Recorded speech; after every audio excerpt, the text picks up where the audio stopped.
Mm, what's next? Oh yeah, I was gonna do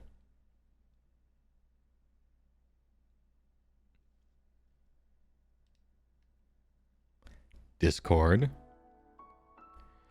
Giga GW News and Leaks. Most people think these are not true, and I'm inclined to agree with them. However, I think they can start a conversation anyway. And so they will. Right after this word from our sponsors. Please note, these leaks are fake. Mr. Woe means no disrespect to the origin of these fake leaks. Shop at www.sjrk.com.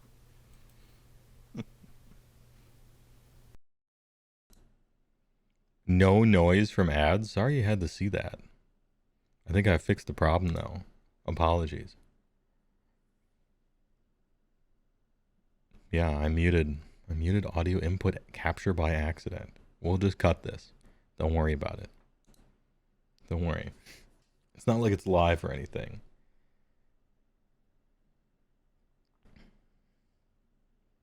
Next. Okay, 4th edition Age of Sigmar. It's time. 1920s. Yes. Yeah, I'll just play like a little piano in the background, read all the dialogue. These are the 500 bits, Arterius. So fucking big. And the 200. Please sandwiches before literally who the fuck knows speculation on a year or more out, bro. I'm begging, please sandwiches. I don't normally take requests. And I did the sandwich tier list already, but it was like 2 years ago. So I will do it again. But I can't do 2 random content in a row. I gotta go back and forth. Has to still be an Age of Sigmar show. But it will happen. Oh, there's a guy in 4chan saying he's playtester for AOS 4th. Alright, so... Trust me, bro. 4chan playtester. Source. Okay, can we enhance? This could be bigger, right? Battalions are all unified 1-drop and have different effects on top of that.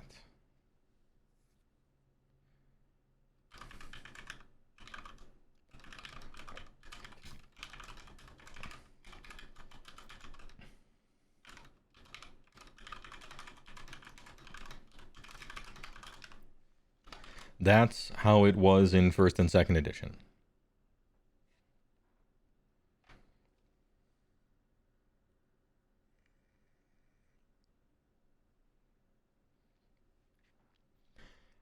Why would this be true?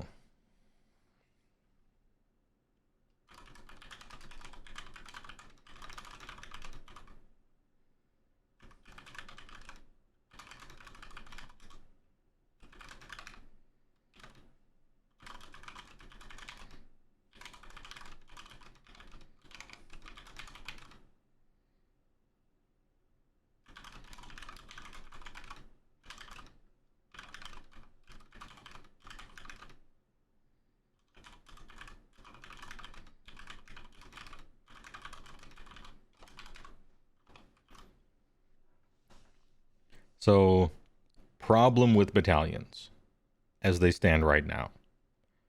They reduced the number of battalions in the entire game from about 100 to 6. I think it's 6. Is it? I don't know. And they've spectacularly failed to balance them. 1-drop is so much better than a single forward to victory per game or what? Jesus Christ, right? Unbelievable. How, right? So that's a thing. And maybe they think that's a problem. They started looking at internal data recently when Matt Rose took over balance. So they probably have numbers on this. And I bet the number of people that don't take Battle Regiment and don't take, like, what would be the second place one Warlord, I guess. I mean, it's got to be like 1 in a million, because there's just no reason to. If I qualified for one of the ones that gave me One of the ones that gave me like once a game I can at the double for free, I might be lazy enough not to click on it in list building because it just didn't even matter, and submit my form to the TO, right? They're that useless.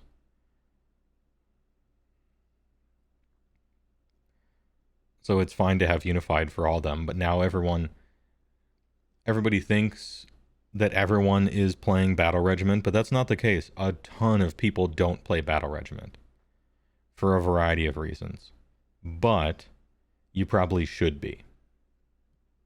So if all battalions are unified, that means you almost necessarily get to the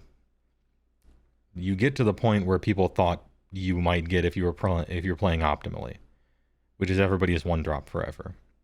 And so if everybody is one drop, and I mean everyone, instead of just like, ooh, the good players or this army or that army,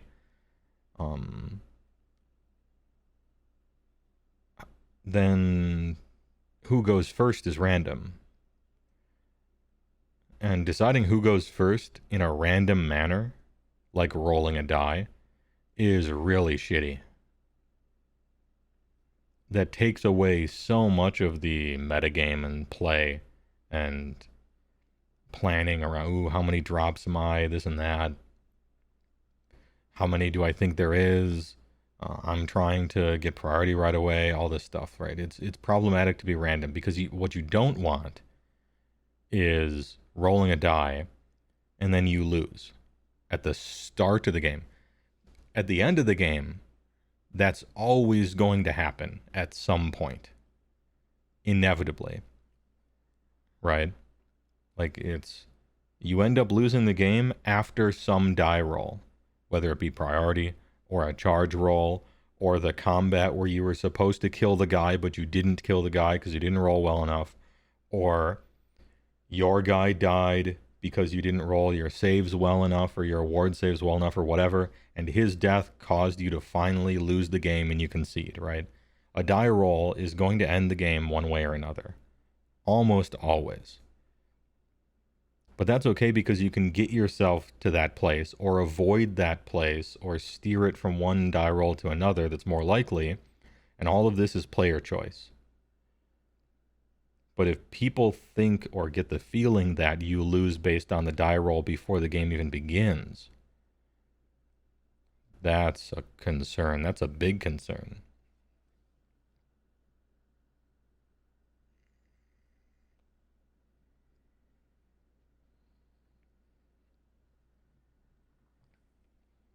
Also, if everything is one drop, what's the point of being one drop? It gives you no advantage. Well, you could think about it that way, or I would think about it the opposite. If everyone is one drop, then it gives you no disadvantage, but you can still take a disadvantage if you want by not being one drop. You're just choosing to be at a disadvantage for no reason. And so it's not about finding an advantage. It's everybody's one drop. If I'm two, I never get to choose who goes first. So I can't do that, you know?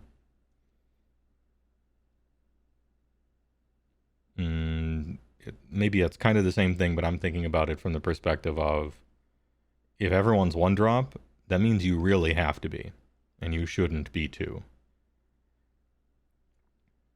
And maybe there's a little push and pull. Maybe the metagame solves it. If everyone's automatically one drop, then maybe you don't. Maybe you just go 15 drops, fill up your entire list with 1,000 points of waves of chaff, and just beat them on mathematics. And that's your plan. So, no matter how they change the rules, a metagame will evolve and people will figure out what's good and bad and trying to break the system and stuff like that. I haven't looked over this list, by the way, for people, because I think somebody's like, you don't choose anymore, it's automatic, which kind of, okay, I'll get to that. I didn't know that was the case. I'm just sort of thinking it on a per issue basis, and then I'll tie it in as I read more.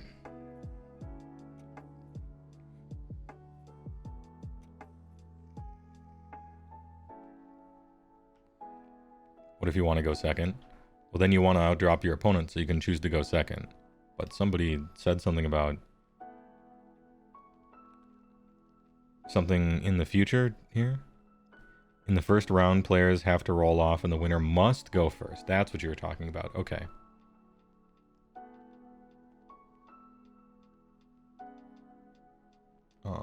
Where do I even put that? That's the... I'm going to put these in maybe in order of impactfulness.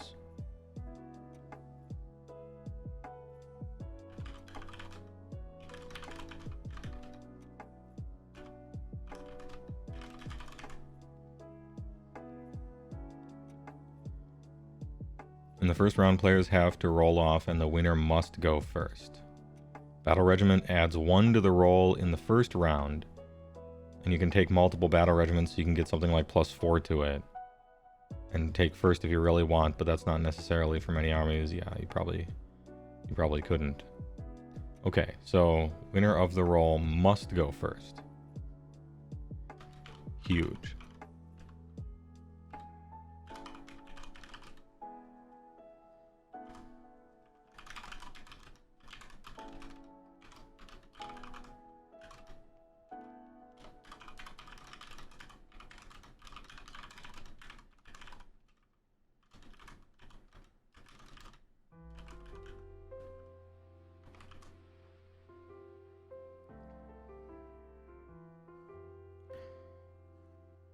Multiple battle red stack for a +1 bonus. Number of drops no longer matter. As far as I read this, dude, trust me. Damn, I never like it when we take player decision out of the game. I think it's good to choose. Because then that's skill expression. You get to make a decision as a player. You feel like you're affecting the game via your choices during the game. And before the game, instead of just before the game. I don't like that.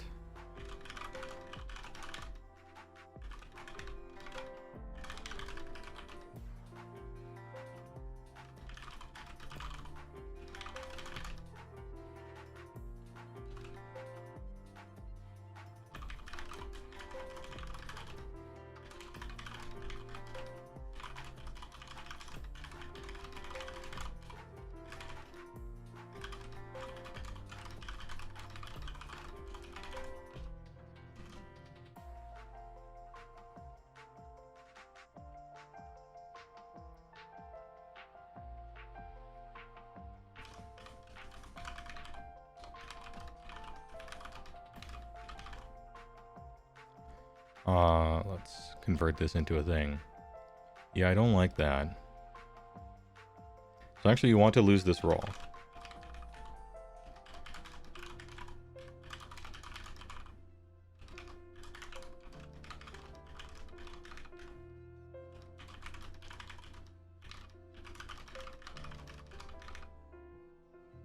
I think it's weird to want to lose a roll. Because you don't want to go first. Going first sucks.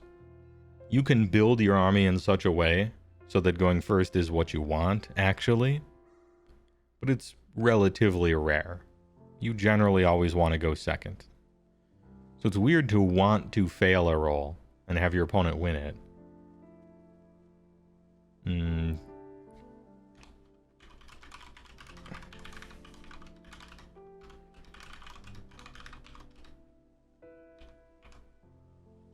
Smile. Is there a battalion to get -1 to this roll? I wish to fail it. Because I don't want to go first. No way. It's weird that you would have multiple battle regiments stacking for a +1 bonus. That's weird. Because why would you want to win this roll? You don't. I guess it's cool that you have the option. But that seems backwards.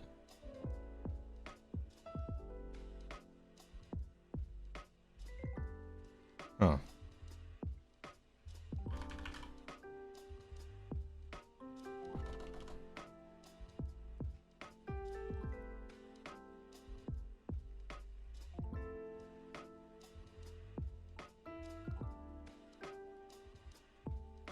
Maybe what they want you to do is not have, you know, let's spin this. Let's enter the spin zone.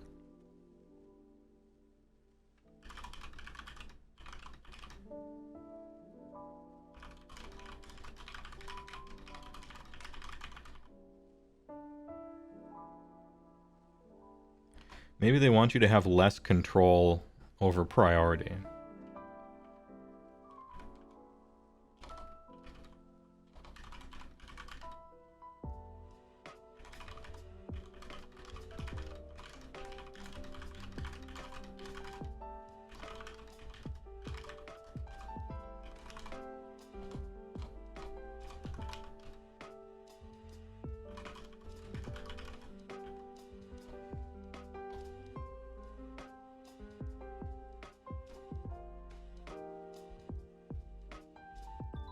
Maybe they want you to have less control over priority, because it would do that, right? It would give you less control over priority. It would make it more random. Damn, I would have to re-record my double turn video and be like, now it's mostly random actually, but here's some other stuff you can do. I hate this change. And it doesn't make much sense. Did the person who posted this write any commentary? And I don't mean you, GN Maricopa Jara. I mean like the 4chan person. Did they say like, I think this is a good change or I think this is a bad change? Oh, it's just the whole thing. Open in browser. Easy.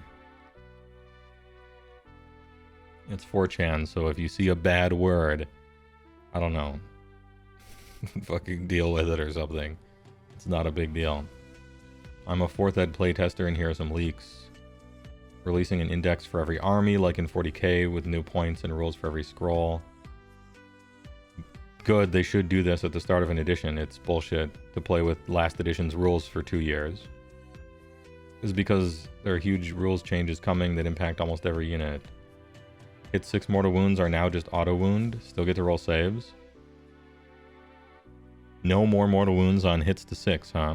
So you didn't like having the potential for the rules designers to have granularity, where you want the army to have like something special happen on a 6, but a mortal wound was too good and just auto wounding wasn't good enough, you know. So maybe it's, I don't know. This one seems weird.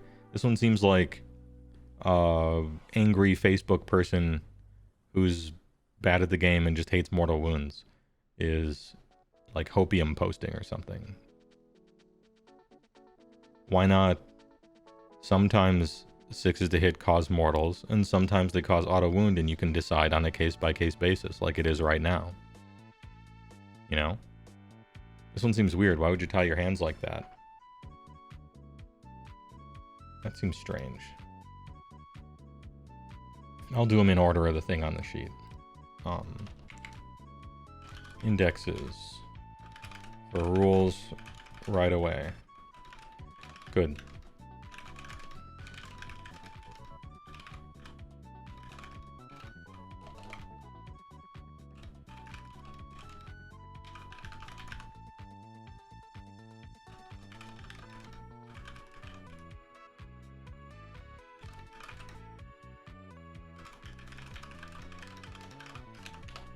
First things first, this is good. Yeah, playing with last edition's book for 2 years is bullshit. It's still a band-aid, but it's better than it is now.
I disbelieve this. Really, every unit in the entire game, you're gonna look through 600 war scrolls or some nonsense, I don't know, 300 war scrolls, and be like, everything that is proc mortal wounds, control F, replace with auto wound. What about Slanesh's allegiance ability? Right? What about Cruel Boy's allegiance ability, which does that, except in a different way? What about Slanesh? Already did Slanesh. There's a few armies whose allegiance ability is 6 to hit proc immortal, or do a number of mortals equal to the weapon or something like that. What about 6 to hit with the turtle jaw or the Grizzlegore jaw or something like that? Yeah, this is like humongously, brutally nerfing a few armies whose allegiance abilities happen to be this. What are they going to get in return? Because the armies who have an allegiance ability that's 6 to hit proc mortals are not, like, amazing. Cruel Boys is the worst. I mean, if you wanted to make Cruel Boys worse, this is a good game-wide change, I guess. They get more attacks in return so that it's, like, mathematically the same. Then why do it at all?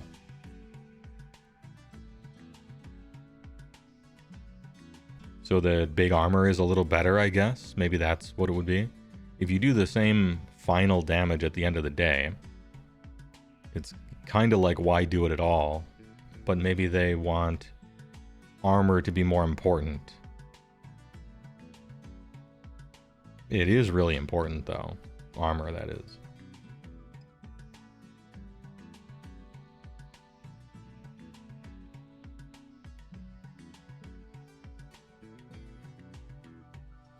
That makes HGB poleaxes awful. Yeah, I mean, it makes everything awful, because it's auto wounding isn't very good compared to mortal wounds, right? Like,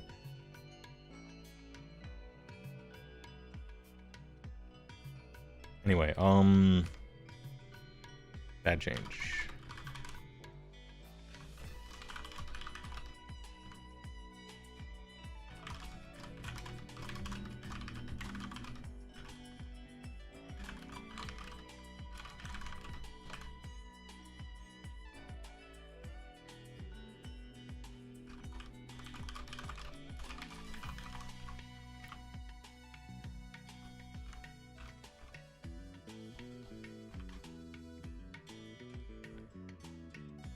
To account for this, they've made changes to units like Sentinels and Long Strikes and either reduced their points or increased their number of attacks. Okay. Why?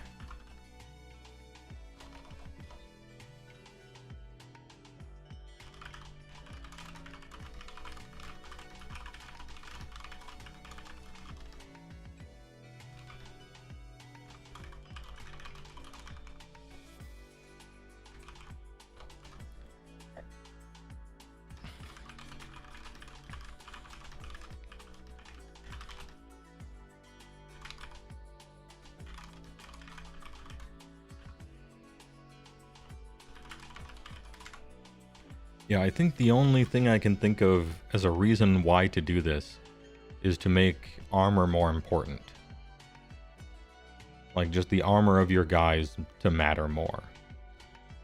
I would contest that it matters a lot right now, but maybe they just don't think it's enough. I think armor is really important.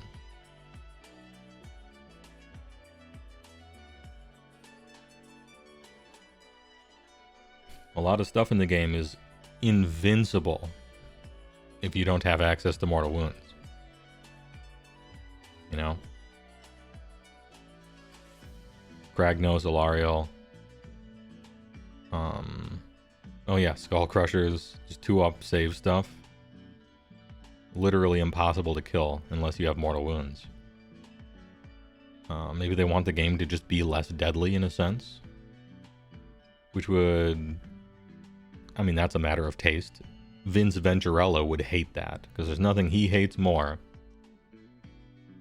than getting into a big fight that takes a lot of time and you're rolling a bunch of dice and you're spending a lot of, oh, I'm going to use this ability, you're going to use that one, and then nothing happens. 2 guys die, and it's next turn. And then you roll a whole bunch of dice, and then you roll dice again, and then you roll dice for damage, and then they roll saves, and then they roll wards, and then nothing happens. And it's just like a fight, and it just sits there. And you just kind of play the pin you in place game, which sounds boring. Then again, nobody likes instantly dying. And so one way to stop alpha strikes is to make everybody's damage bad.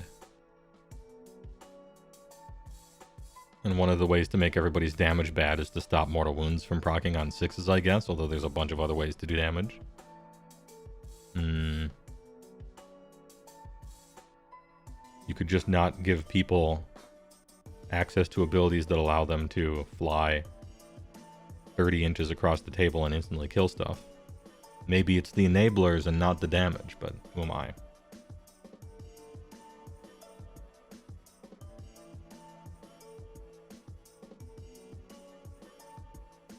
Alpha Strike armies typically don't have mortal wounds on 6s. Yeah, I don't think they do now that I think about it, Dragon.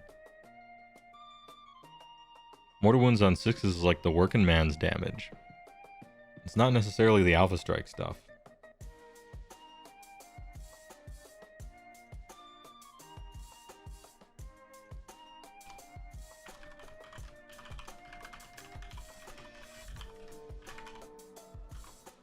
Anyway, I'll read on. I don't want to extrapolate too much before we read the rest, right? But nothing consumes more time in a tournament setting than a fight that never ends. Yeah, and it's boring. Nothing happens. You know, it's cool when your guys don't die because it feels bad when your toys die. But nobody's toys dying means nothing happens and the game is over. And it was decided based on some random initial positioning, kind of, I shouldn't say random, but like initial positioning and how many points you can score when everyone's locked in combat forever. A bunch of retreats, I guess. Probably a lot more retreats happening if nothing can die anyway.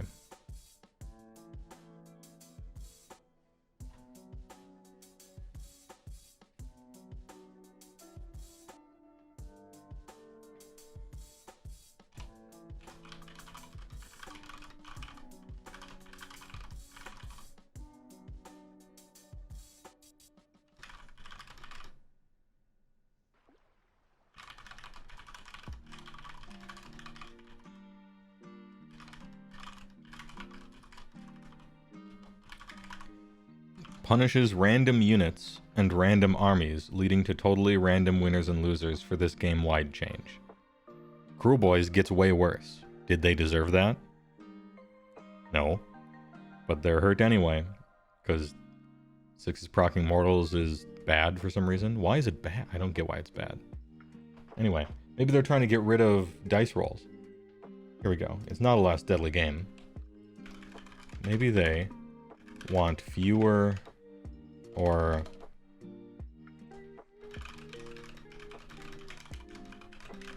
I bet this is a way to speed up play. If this is, because the less deadly game, I don't think so. This might be a way to speed up play. If you're not looking for 6s, that takes a little time. And you don't have to roll for wounds, so that doesn't take a little time. Then again, it's only on 6s, and if you're picking out the 6s, it takes about the same amount of time to pick out 6s as to do anything else with them.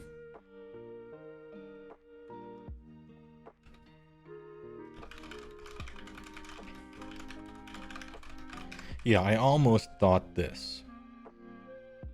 But actually, no. I don't think it does speed up play. You're still picking out 6s on crab.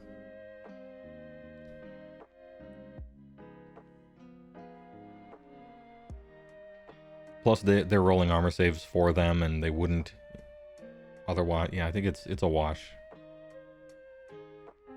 Okay, so that's a bad change. Bad potential change, I mean. Charge mortal wounds are just normal wounds now. Can be saved. Okay.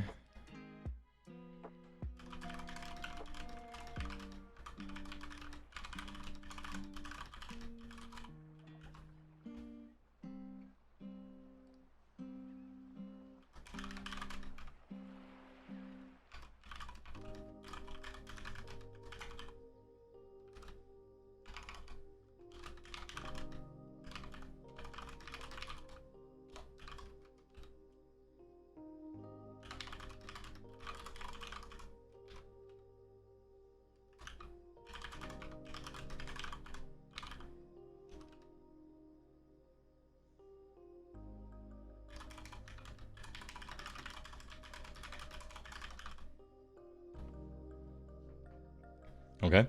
Yep. Selling one Beast Claw army, 3,000 plus points worth of models, lots of conversions, alright-ish paint job. Feel free to message me for details. That's my response. The charge mortar wounds are now normal ones that can be saved. It was man, we had a lot of memories together. Beast Claw. Since 2015, it's been you and me, through thick and thin, through the worst army in the game to a pretty good army in the game, actually, and everything in between. But we knew this ride couldn't last forever. The Ren varies based on the units. Stonehorns are Ren 3, for example. Stormcasts and Chariots Annihilators are Ren 2. Okay.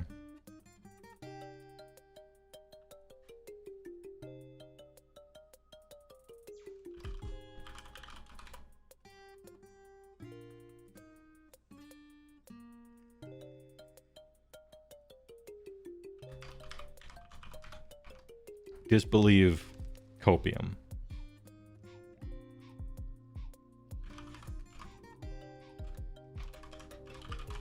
I see no reason to do this. But okay.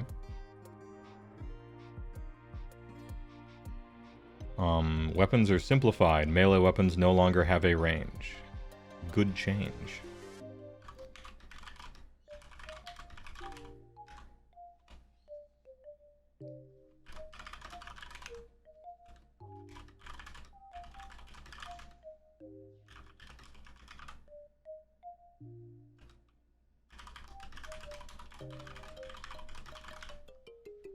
Good change. We beta tested this last season, GHB, and everyone liked that.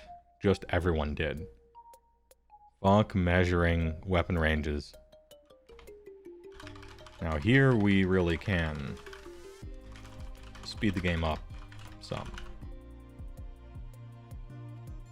Depending on how they write this.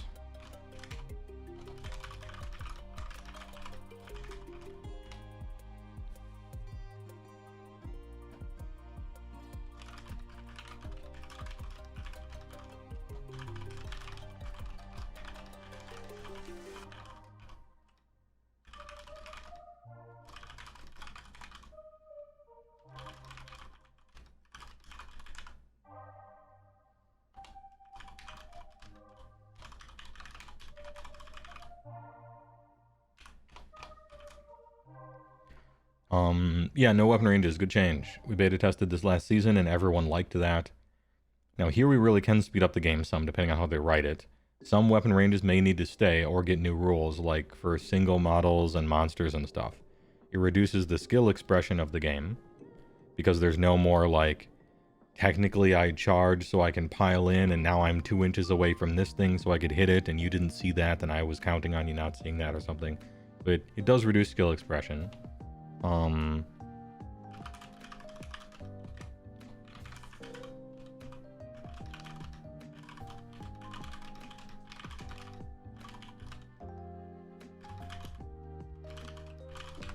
The classic polearm has more reach thing is going to need a fix for this.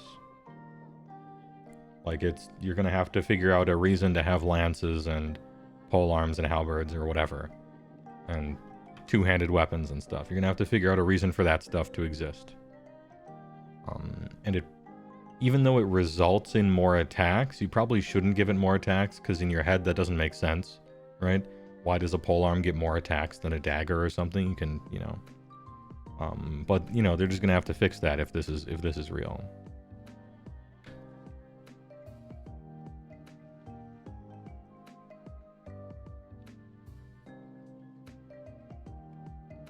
You can't assume that stuff will have the same profiles going into a new edition in regards to Rend. Yeah, but I still think it's important to consider the implications.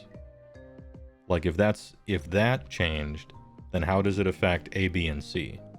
And in discussing how it affects A, B, and C, we get to what they probably will have to do with those, you know, profiles and attacks and all that stuff. We can walk our way to that in a way. Or we can like start walking our way to that and hit a brick wall and be like, you know, this is a really bad change, or that's a really bad change. Either because we can't see a good solution to it, or it ends up being either the same or maybe worse after a a thing or two. Anyway, we're talking our way through it. Is my explanation.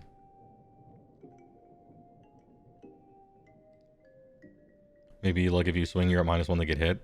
Well, that changes it from being an offensive weapon to a defensive weapon, and an offensive unit maybe into a defensive unit, which you still get something, but I don't know. I don't think they fundamentally want to change the idea of what the unit is in the army. Right? Like,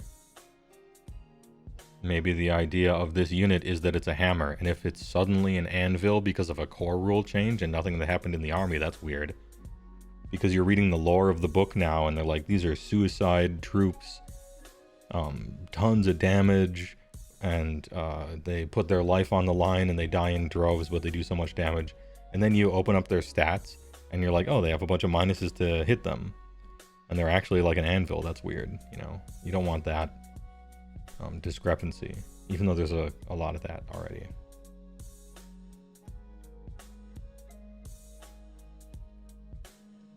But this is the first one I agree with, I think. Let's see. Indexes for rules right away. Yeah, I would expect a company to do this. It's embarrassing they haven't yet. 6 to hit, no longer proc mortal wounds. I don't see a reason to do that. It makes the game more boring, more homogenized, less fun, and feels like a Facebook complaint that they just wrote into the core rules without a care in the world. Charge mortal wounds are now normal wounds. I see no reason to do this. If an army comes out and you want it to do normal wounds on its charges, you should write that in their rules. And leave the only thing my army can do anymore alone, please.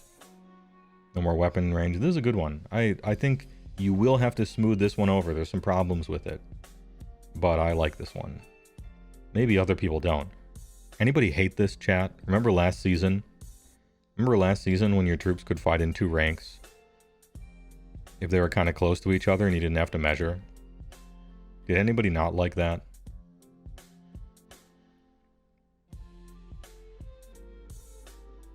This season you have to get a battalion for it, so nobody does. But I'm talking when they beta tested this rule.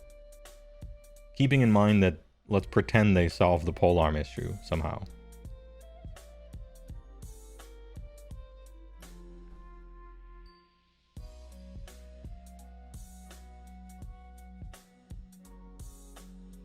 Gotta measure every fucking model, every combat. Yeah, I don't care for that. Units like Stormcast Evocators now only have 1 weapon profile instead of 2, and units only attack if they're within half. There's a veterans type battalion that allows you to fight in 2 ranks. Oh, so everybody fights in 1, and only battalions fight in 2. Okay. It sounds like they still need to fix the long weapon thing. Maybe they have and the person just doesn't know about it.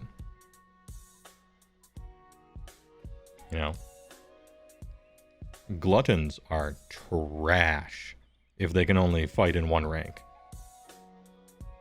And I think part of the reason they're so expensive is because they can fight in 2. You know, and there's a lot of units in the game like that.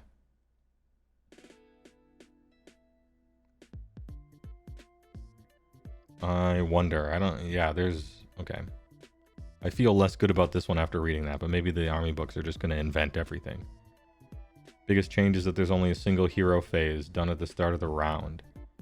Both players do their hero phase, cast and unbind spells as normal. Put up their buffs and stuff. This has been a really nice change because you can put up your buffs even if you don't go first. Makes battle regiment much less important.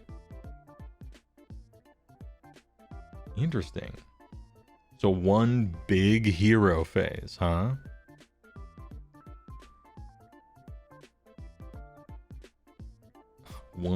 So every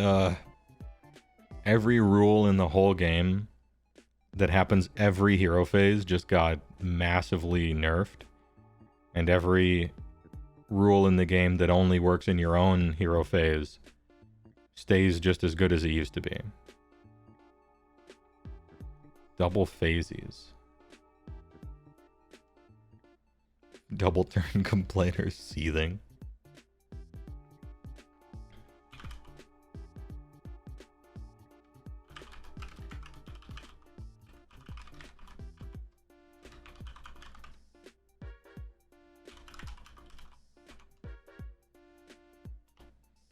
One big, massive hero phase. Just immense.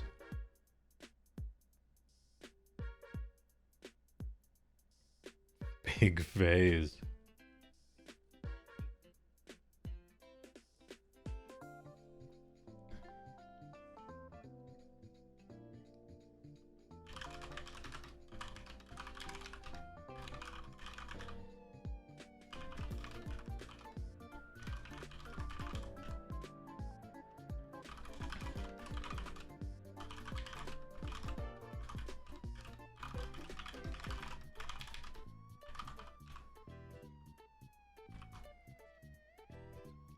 Lumineth versus Zinch would have a 45-minute hero phase. Oh no, yeah. It's like that's a game. Oh, but actually consider this, right? Lumineth versus Zinch. The hero phase is 45 minutes, and then both players combined every other phase is like 9 minutes. So maybe it's fine.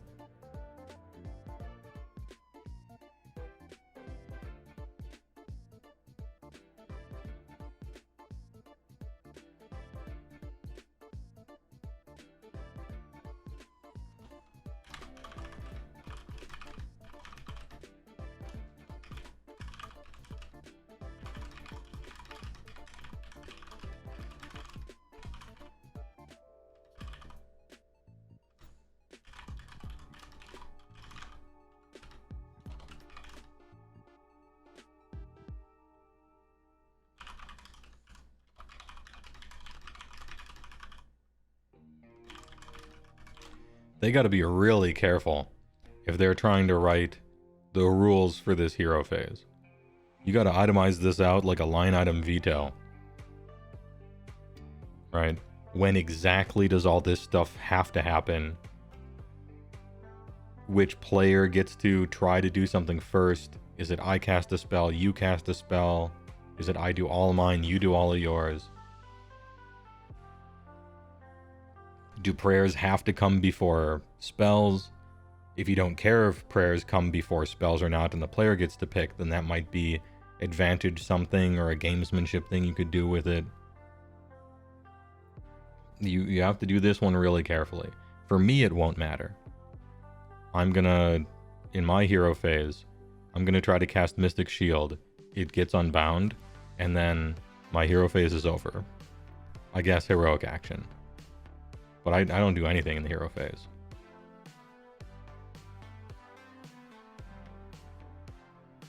And then, let's see. Spells that last until the end of turn versus until the beginning of your next hero. I guess it would just last for the battle round, right? Implications. Implying implications.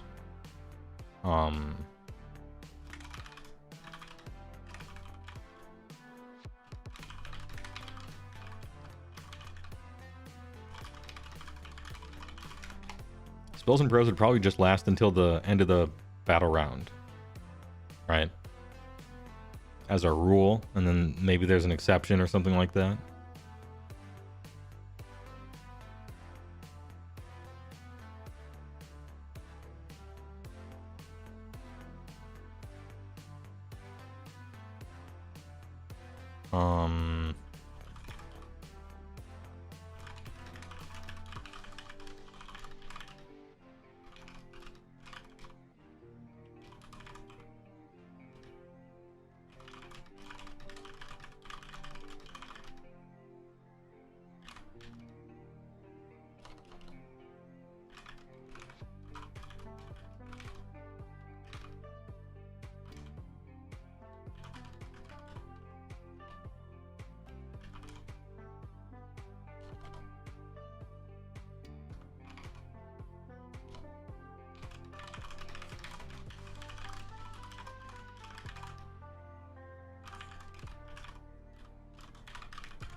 Okay. This is 1,000 hours of rewriting every single unit, war scroll, spell ability, battle trait for every army in the whole game, and then maybe testing them, and then maybe repointing them, and then testing the points. This is a gargantuan, titanic change. Maybe they've been working for 3 years on this edition, and they're just ready, but this is a lot.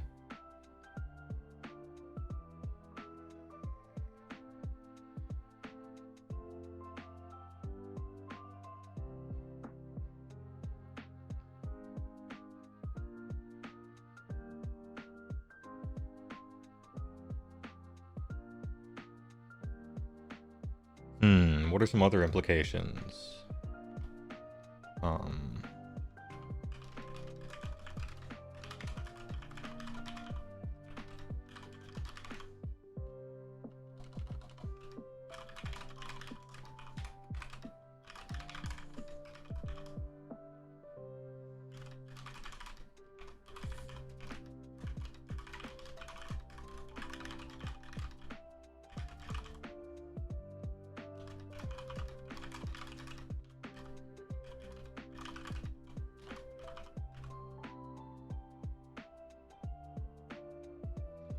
Yeah, I go first Alpha Strike you before your shields are up no longer works. For the very few armies that still actually did this, it's much more of a first edition thing. And even that was a first edition thing due to Battle Shock, actually. Maybe Games Workshop playtesters on 4chan think that a lot of armies try to alpha you on the actual first turn. I don't find that to be the case. But maybe I haven't played enough games against enough armies. Or watched enough or something. I know that people try to do that to Lumineth, but that's because their spells are so insanely overpowered that if they get them up, you feel like you've lost. And so you need to do something, even if it's a bad choice, for all the other reasons, right? Like they get to double turn you maybe, you're totally overextending, all this stuff, but it's worth it because, you know, double CA cost, -1 to hit them, 5 a board on everything, maybe ethereal on everything is just too insurmountable that you have to get them first.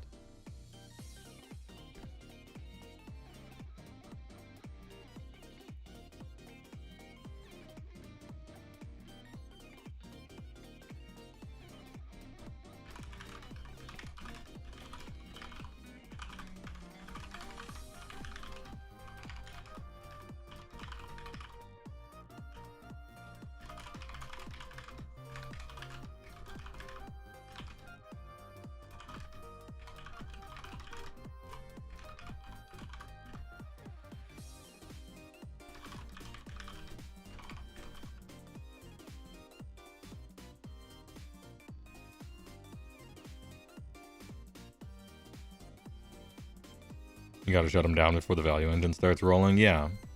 I still think that's like a rare choice. It's only against the real turtle up armies, of which there aren't a lot.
I don't hate it.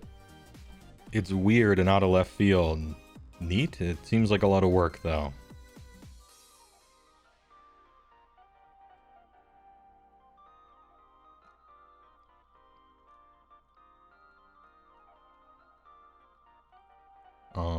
Next. Casting still works as before, but a lot of spells have shorter ranges. that makes them way worse. Most spells are 12 now, sometimes 18. Oof, glad I'm not playing a caster army. I thought spells had too short of range already. And with one hero phase,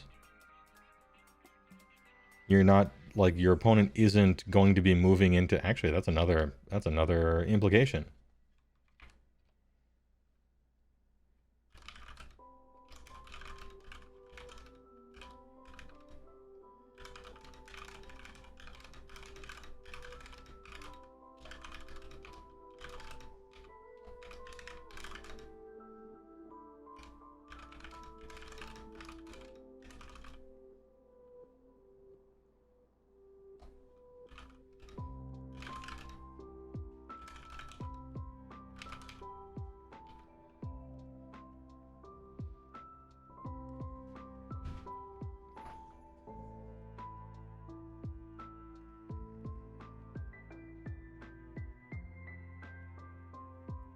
I don't know if this is a big deal.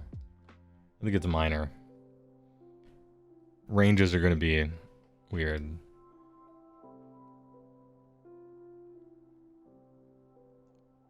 It's rare to have anything more than that. Spell portal has to be set up wholly within 6 now. Spells are way shorter range than before. And since casting happens for both players at the start of the hero phase, double turns from magic armies are way less damaging. Are they? Though?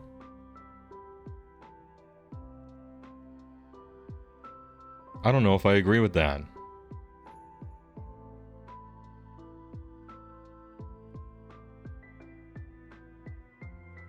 It means that everyone, like, I guess there's just less, there's kind of like less spells being cast. Almost. Not truly. You still get the same amount of interaction you used to. You have the same amount of unbinds to attempt. Right? You have the same amount of unbinds and the same amount of spells being cast at you as before.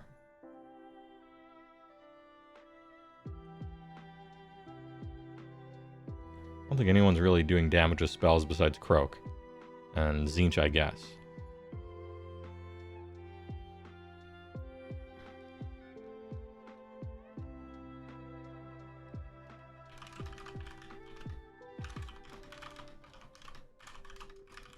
I think I'm ready to say this. I was getting the feeling of it. I was getting the feeling of this. And finally Kazadog said what everyone was thinking. A playtester who plays more 40k than AOS.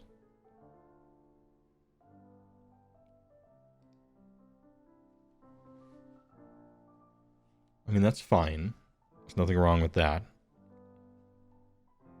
You know, if their ideas make sense, it doesn't matter which game they play more. It's just, I don't know. Double turns from magic armies aren't really a big deal. Unless it's exactly Croak or Tzeentch. Yeah, LRL just buffs themselves. Doesn't matter if they have a double. Spell-wise, they're not doing any damage to you. This is like 2 out of 25 armies are doing fewer mortal wounds in the heroic phase, I guess, if you're doubling.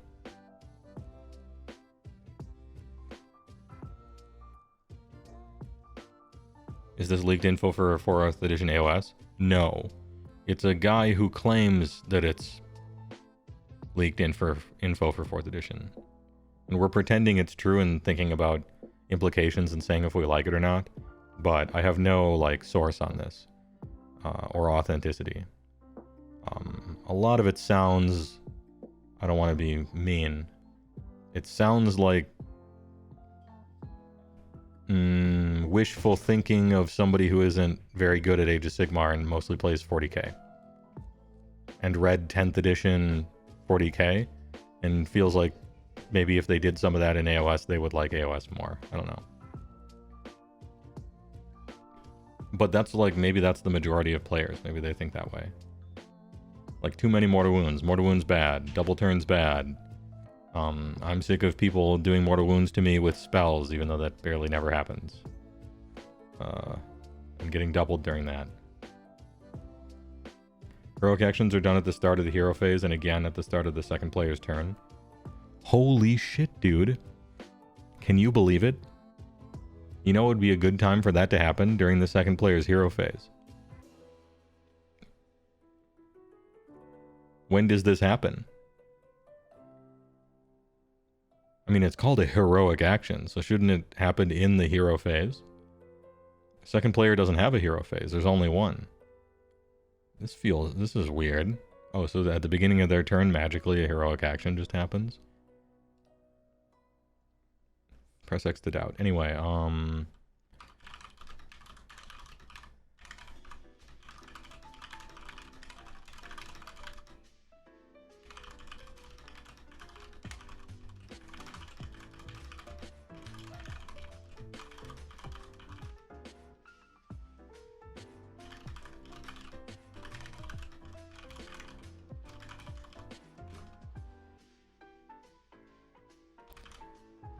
yeah, they happen in the big hero phase, and then again outside of any phases at the start of the second player's turn because it has to happen sometime, I guess.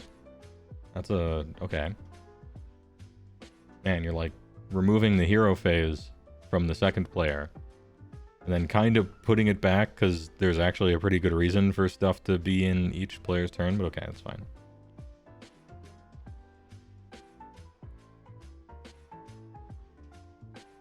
Talk about battalions next. Okay,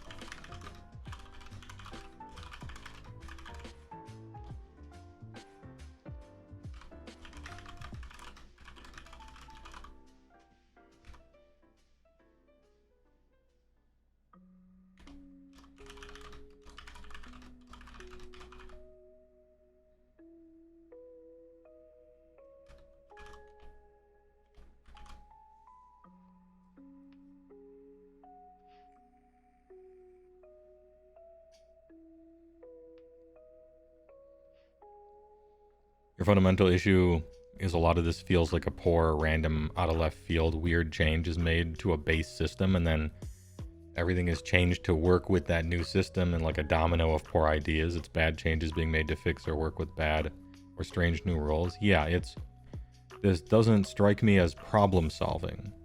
It strikes me as, what if there was one hero phase and we're just gonna wrench everything like you got the USB 2 and you're trying to put it into a USB 3, and by God, you're going to fit it in there. You're creating a problem for yourself and then cascadingly affecting the rest of the game, and you just have to like fix all of that. Why? Why did a base system need to change? What is the point? And a lot of these, I'm not seeing a point. I'm seeing a change for no reason. Like a change for change's sake, like the 6 to hit thing, the charge mortal wounds thing. Why? If you think charge mortal wounds are too powerful, stop giving them to everyone. Have them only be D3 instead of roll based on the charge roll, and a 4-up is a mortal wound. Have it just be D3 then. Have it work on a 3-up instead of a 2-up. Like if you think they're too good.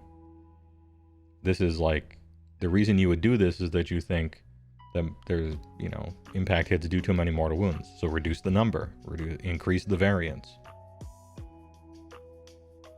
This one is at least clearly trying to solve a problem. I get this one.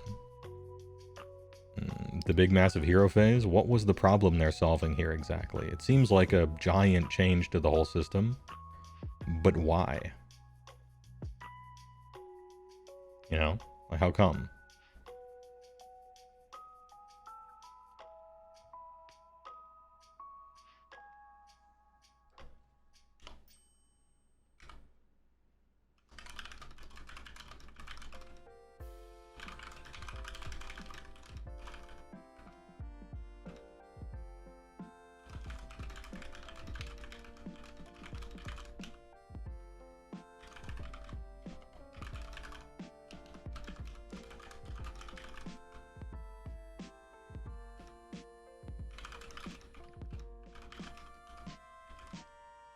Yeah, okay, spell damage armies don't double turn as hard.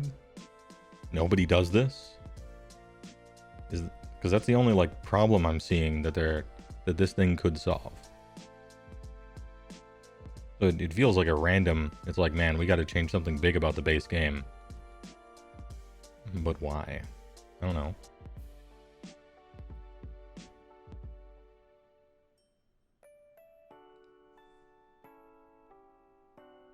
I already thought.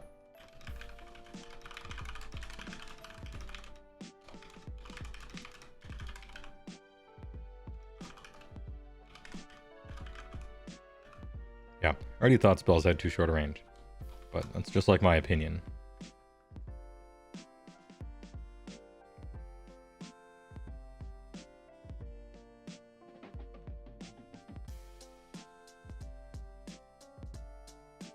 Only benefit is the reacting player gets to set up their buffs as well. Yeah, and that usually doesn't matter either.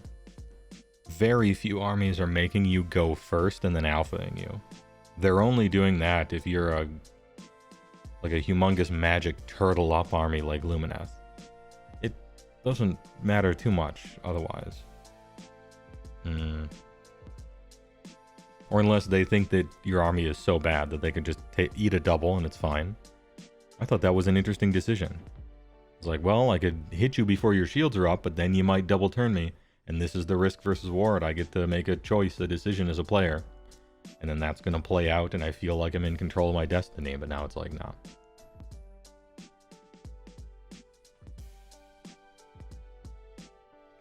Would this even matter for Croak if it happened during big hero phase? You could still teleport Oracle next to you, drop spells. Yeah, he could. But he couldn't do it twice in a row. So let's say Croak makes you go first. On his turn, he does 1,000,000 mortal wounds, and then he doubles you and does 1,000,000. So there's no doubles you does 1,000,000. You know, it's just at the beginning of the battle round, he does 1,000,000, and then both players go, and then he does 1,000,000 again. So it does make double turns from exactly Croak and Tzeentch like way less damaging. So it succeeds at that. It softens the double for the 2 armies, maybe 3 in the game, that actually do magic damage.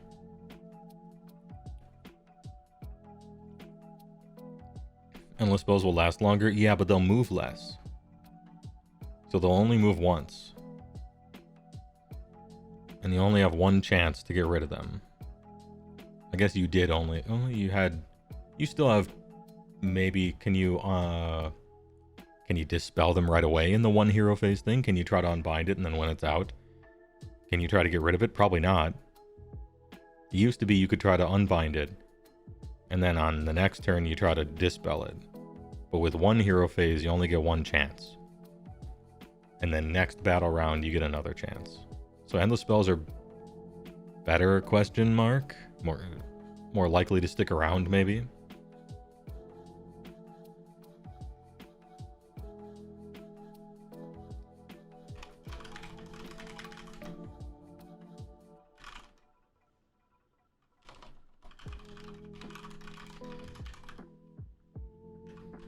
Unless spells stick around more often.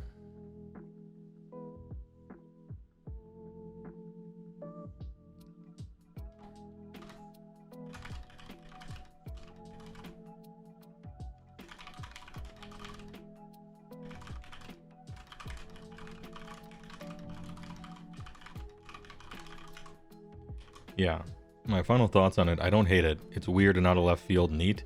Seems like a lot of work though, for fixing so few problems that aren't a big deal that also have better solutions. I don't like spells having shorter ranges because I already think their spells are too short.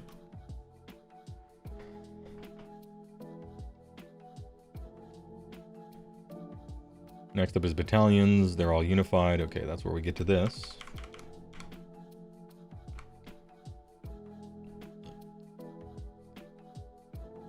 Winner of the roll must go first. This is a bad change. It's not just a change I don't like. It is a bad one.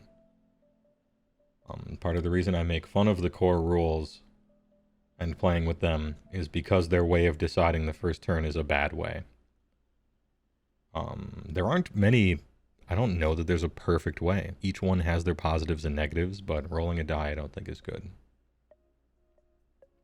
for a game as long as this game. We went over that. We went over the battalion stuff.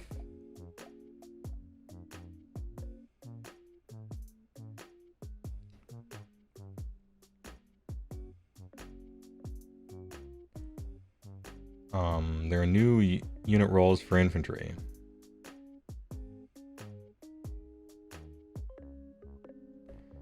Same as Season 2. Cavalry, troop with less than 10 wounds in amount. And champions. Same as Season 2. Only infantry and cavalry can be reinforced. No reinforcing ale guzzler gargants. I suppose that's why you have a separate table on their list that says 3 of them. I guess that's why that exists.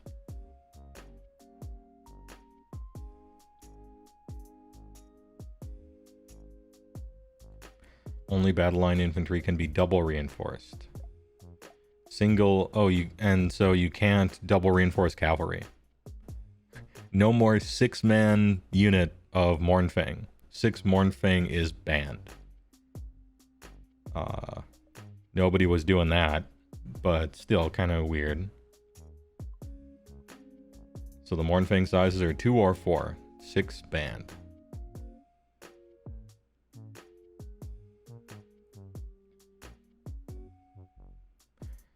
Less than 10 wounds in a mount seems weird. There's a lot of cav with 15 wounds. They mean per model, for sure. The hobbles.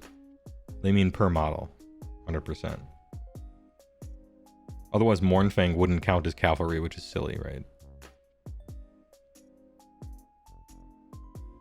Warlord requires...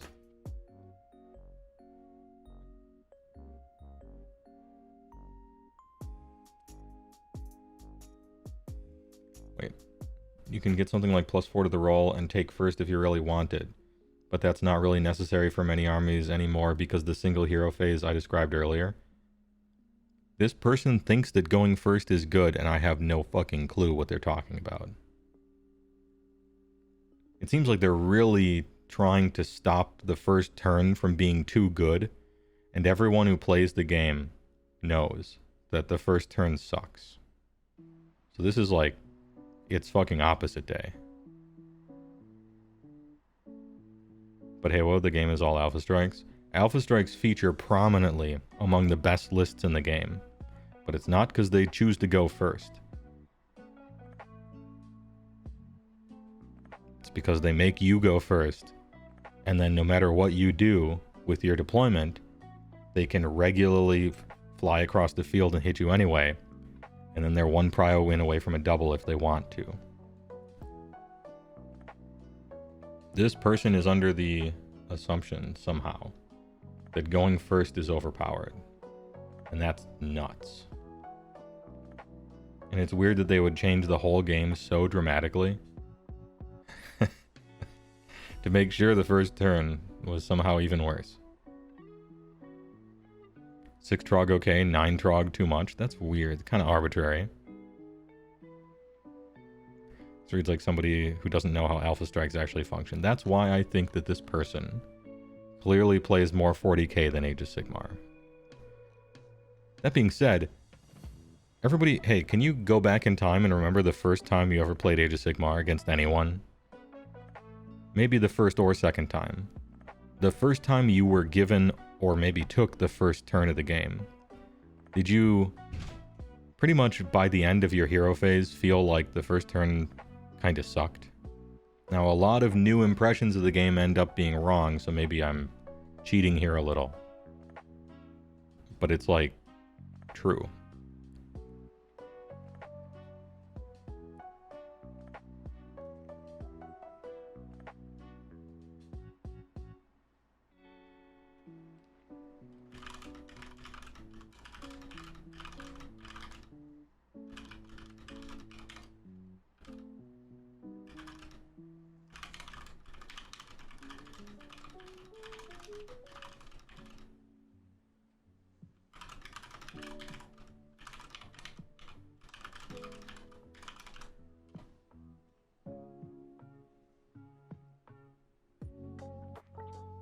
First turn, 9 out of 10 times is like you buff, you move up, maybe take some pot shots, and done. This person seems to think going first is OP, and Alpha Strike wants to go first. This is by and large the opposite of true. 40k player, in my opinion.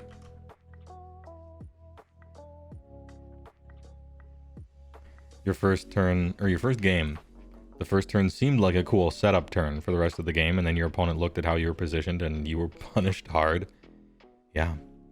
It's a lot of responsibility taking the first turn, because you are the first player who's given an opportunity to mess up and put your thing in the wrong place.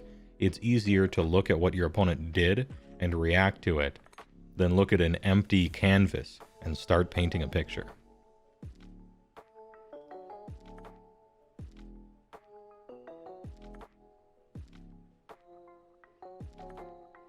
Your first turn game, Alpha Strike, more gas than Stalkers. Didn't know combat alternates against Iron Jaws? Oh no. Ah, the first few games, they're always wacky, aren't they?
Reining in some reinforcement rules so people stop, man,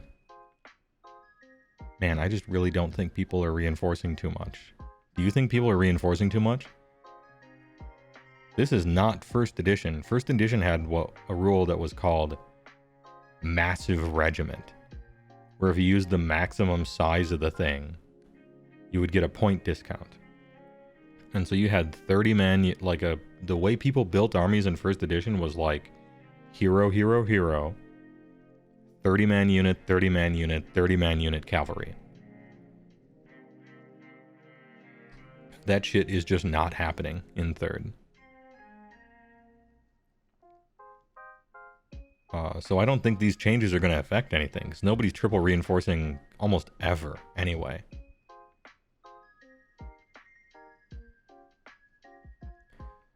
Isn't Battleline... Yeah, and Battleline can already double reinforce. So it doesn't affect them too much. It has to be Battleline, though. And soon, maybe, if this is true, it has to be a Battleline troop. Or a Battleline infantry. You can't double reinforce Cav, which no one does. Because their bases are too humongous to do anything.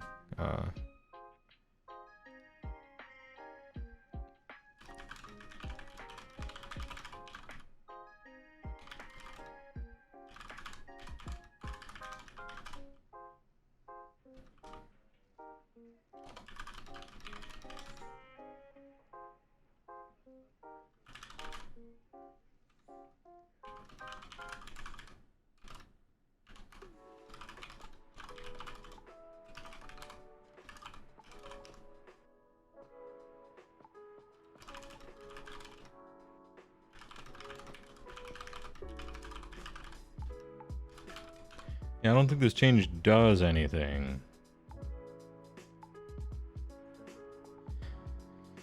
Who has Battleline non-infantry that wants to be reinforced? More than once? Because you still can do it once, just not twice.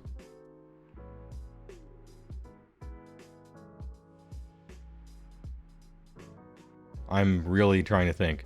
Non-Battleline that wants to be reinforced twice.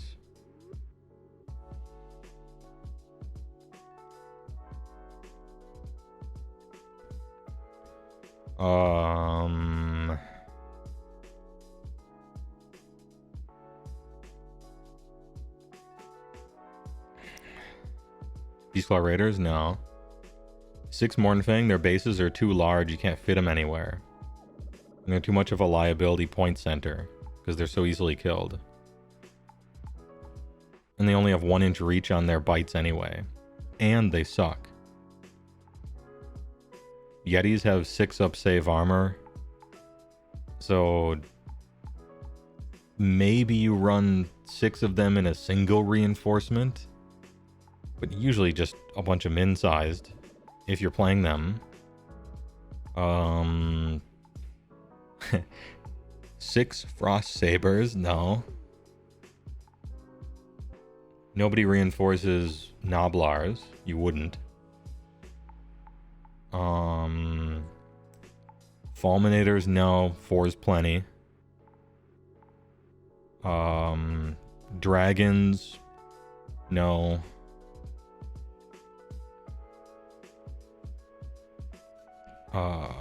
Eels and stuff like that, it's usually just 6, it's not 9.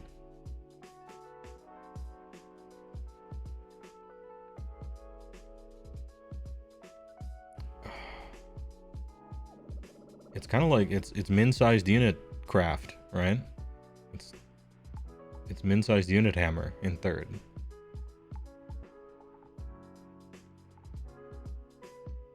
Actually, this is a better question. Who double reinforces ever in the whole game anyway? Gits? Maybe zombies?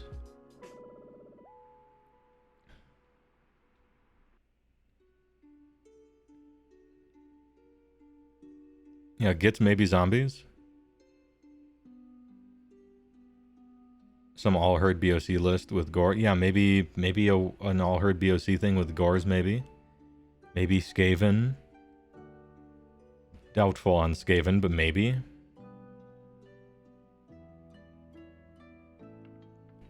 Horde armies that are already bringing a shit ton of models, so it won't matter either way. Yeah, it's like, you could bring 60 zombies, or you could bring 3 units of 20. It's the same fucking thing.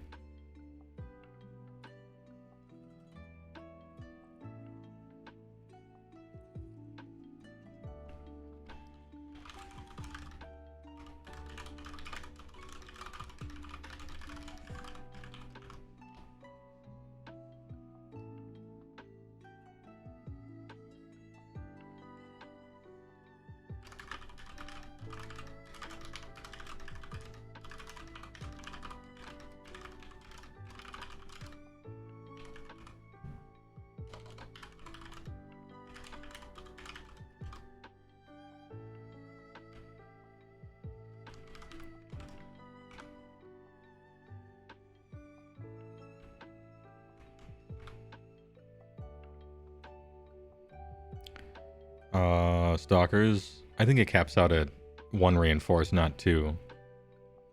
For them.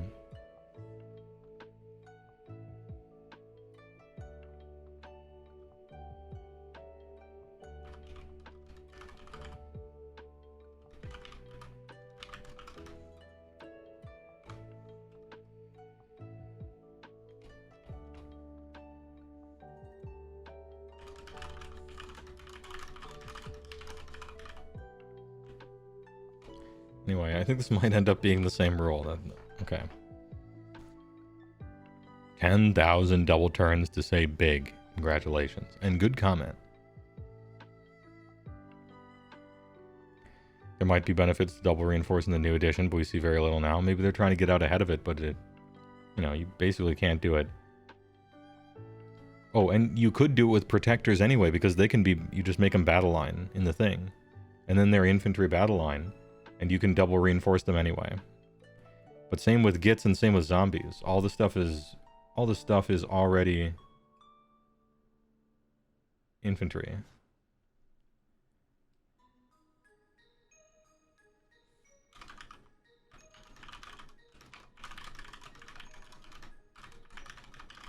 Yeah, we came up with 4 things that are all already infantry battle line. So this rule might not do anything.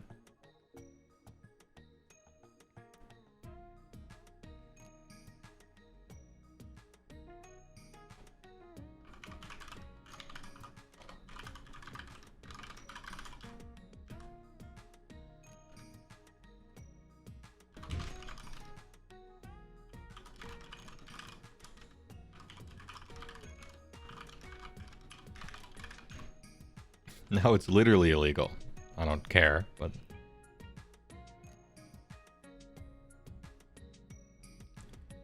Weird. Warlord only requires 2 heroes, 1 leader, 1 champ. Now, so it's easier to take multiple enhancements. Okay. I still can't. Well, no, I can now. I can do it. I can get an enhancement. What would I even pick? None in my army, I guess, in this list. This is probably good for a bunch of people. Right.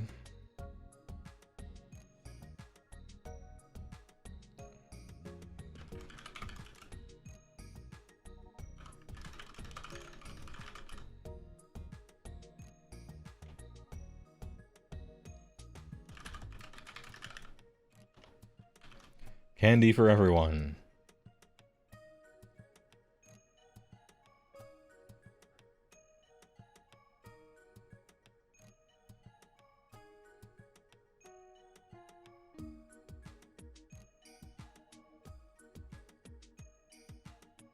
What you like most is the monster rules and the battle tactics rule.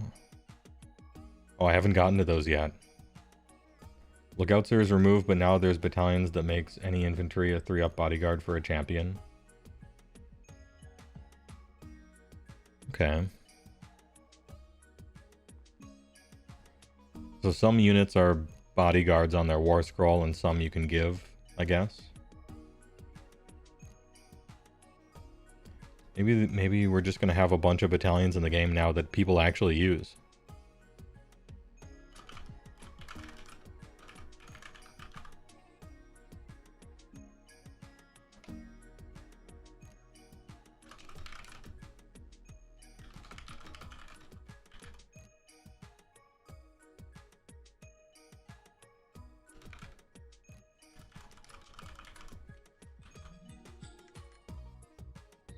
It's -1 to get hit, yeah.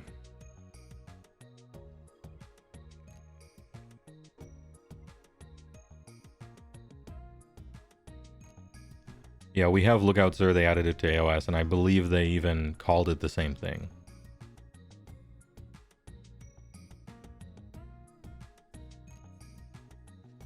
You would like the 40k idea that they stole from Old Fantasy, the characters get attached to units?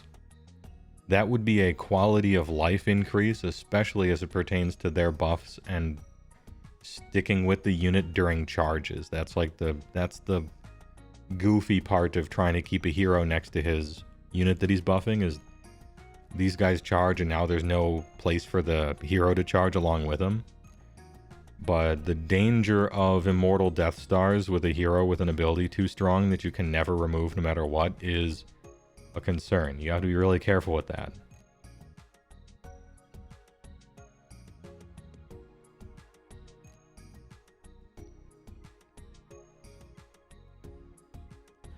There's a 2-rank battalion. Okay.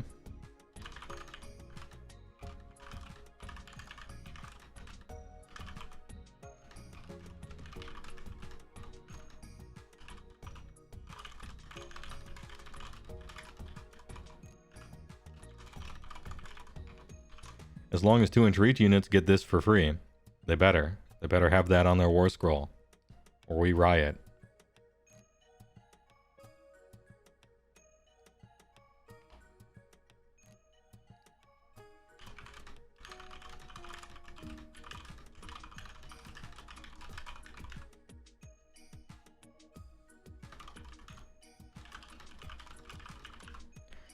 Just 2-rank and done with it.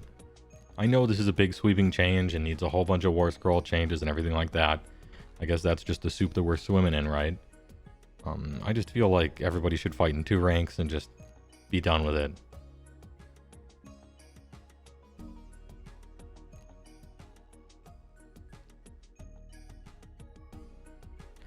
Monsters have -1 to be wounded except by other monsters and war machines.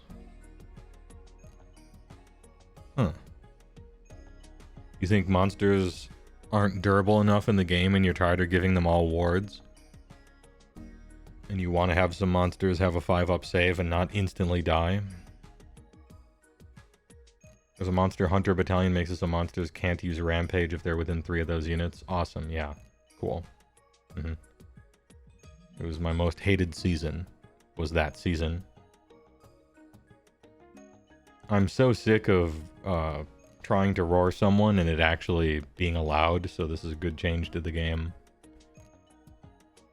Sharpshooter battalion for infantry allows those units to ignore the -1 to wound penalty and ignore the bodyguard battalion. Okay, we get picks and counter picks.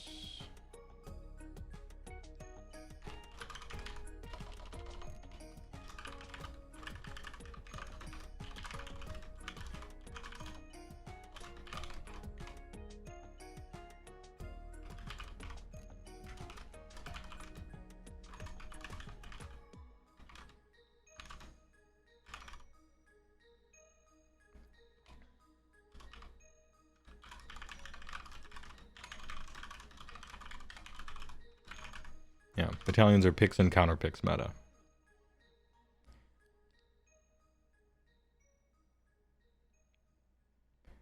Heroic actions are done at the start of the hero phase and at the start of turn 2 in each round, which feels lopsided and strange. Finest hour is removed. Yeah, that's true. I was too happy with Finest Hour and I used it too much and it was too fun, so I agree you should remove it from the game. There's a new heroic action called Heroic Intervention, allows a champion to fight immediately. That was dumb though. Hero recovery always heals D3 without checking for bravery, just to keep it snappy, sure. I think I agree. No need to overpunish people for having low bravery in their army. And it just wastes time. Just heal D3, let's get on with it. But it still can't be used within 3 of an enemy. Heroic Leadership is just 4-up, get a CP, doesn't require... Oh, it doesn't expire. Or require being on a specific hero. Sure, let's just speed the game up. These are just like quality of life speed the game ups. I'm sad about Finest Hour being removed. It removes a little bit of skill from the game, sadly. Heroic Willpower still exists, good. There are special heroic actions that will only be done if you're going second in the round and only once per game. Okay, going second in the battle round is literally good. On the exact turn that you get doubled, it's not. But every other time it's good. So what this is doing is rewarding the person who goes at the best time with more candy. The majority of the time. What you write to make... Because what you're trying to do is soften the double, but what you're actually doing is rewarding people for playing into it. And so what you should say is, if you are being double turned right now, you get a second heroic action. You shouldn't say going second, because going second is what you always want to be doing. Battle plans help you out for doing that. You're in control of prio.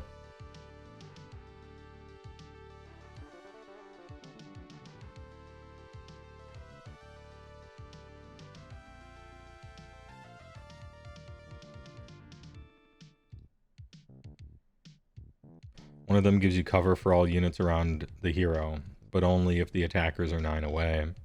Another one is a... and they probably won't be because they're double turning you, but okay. Another one is a guaranteed unbind dispel once per game. But it can't be used by a wizard, and it can't be used to dispel your own stuff.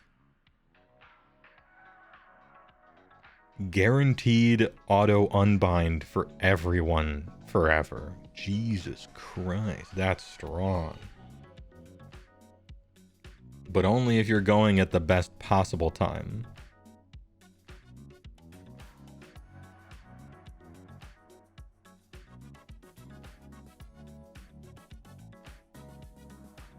What about the armies where every hero is a wizard? Or you just fuck them, I guess?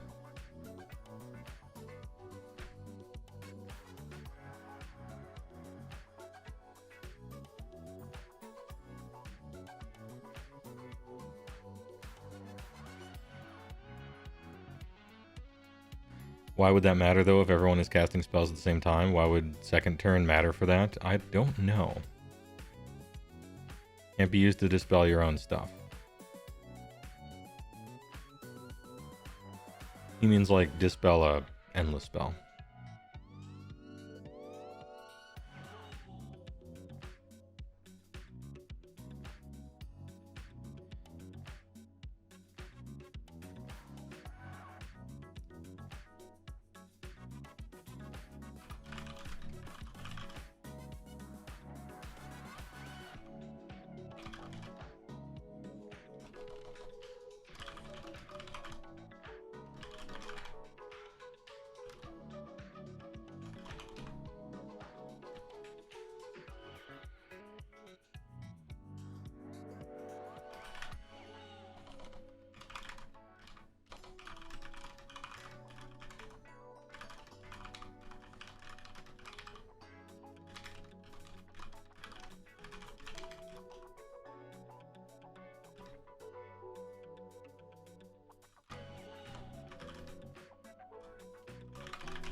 The ones are just faster and automatically work for quality of life and game speed, CP and healing.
Yeah, going second is literally good, though. Most of the time rewards a player who is in the better turn sequence position.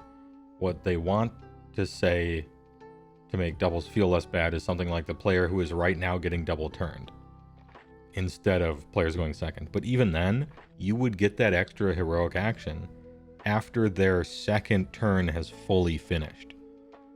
And so you're looking across your elephant graveyard of just everything is dead, and you get... and then a little notification pops up in your phone and it says you can use a heroic action, and you're like, well, thanks. I don't know if this does what they want it to do, and I think it's targeting the wrong thing. And it's a weird doesn't play the game sounding ass rule.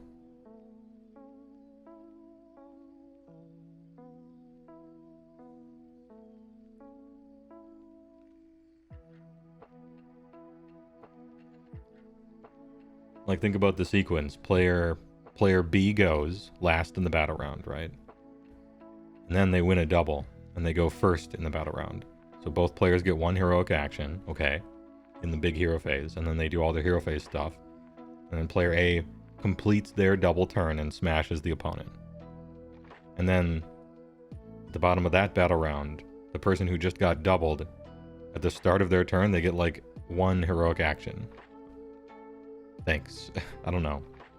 You'd think you would get it while it's happening. You would think it would happen at the start. Maybe it does. Maybe I'm reading this wrong. There's a special heroic action that can only be done if you're going second and only once per game. Maybe it's not the one that happens at the beginning of their turn. Maybe I'm reading this wrong. Let's pretend Games Workshop knows a little more about their own game, and we're just gonna assume it makes any sense. Once per game, special heroic action. If you're going second, which is good, by the way.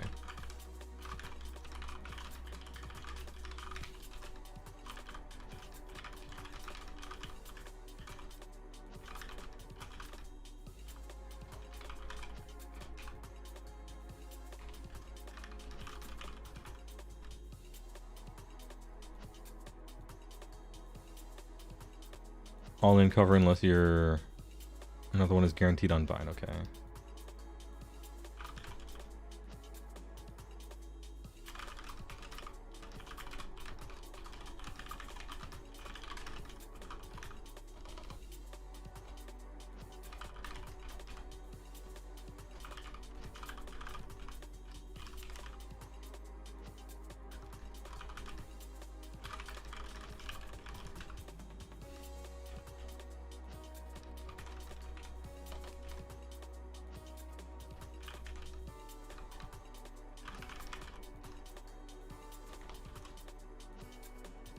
Auto unbind is so good. Damn. Picture this. I'm going second because that's great, right? And so I go second. We roll priority. Opponent wins. They choose to go. I'm still going second. And now, since I'm in like a good position, it's you go, it has been you go, I go. I'm in the good position, which is going second.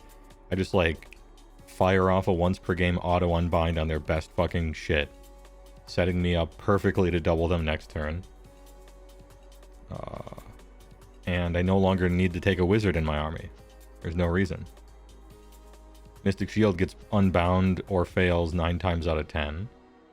I can just heroic action create an unbinder if I want. And then I get this thing once a game sometimes. Yeah, why even take Arcane Tome? Is it finally... Am I finally free of Arcane Tome?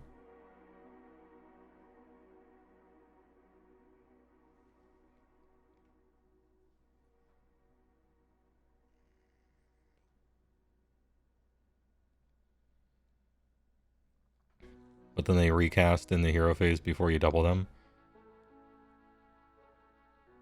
Oh, true. With the I was thinking about a linchpin teleport spell, but yeah, maybe you're right. And dispel one of yours? Well, I ain't casting spells. Not in this edition. I mean, maybe I end up being, but I don't. It doesn't seem like it.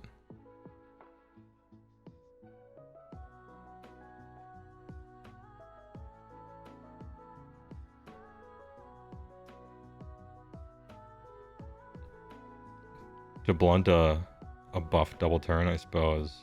Well, everything would wear off in between battle rounds anyway.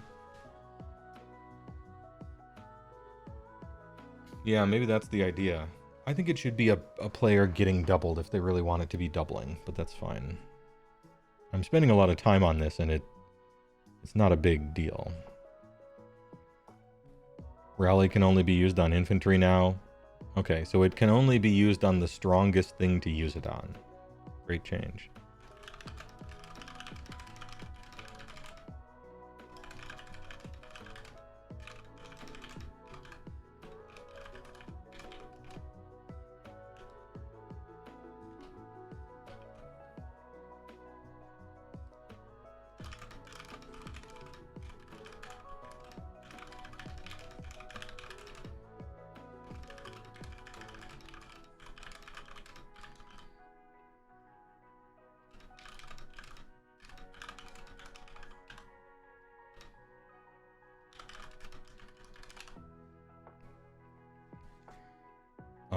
Rally can only be used on the strongest thing to use it on, which is infantry.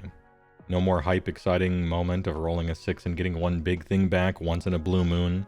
Kind of sad. Kind of, I don't know. That kind of stuff was kind of fun. Ultimately not like a huge deal, but kind of fun. And really rare. One time, I had an extra command point, and I couldn't foresee doing anything with it. And so I'm like, I choose Rally on my unit of Mournfang. I was using 2. And 1 had died, and I'm like, I'm using Rally on this. And I rolled this 6. And I brought that Mournfang back to life. And then something attacked the Mournfang and killed both of them anyway. But that was kind of like a hype little moment.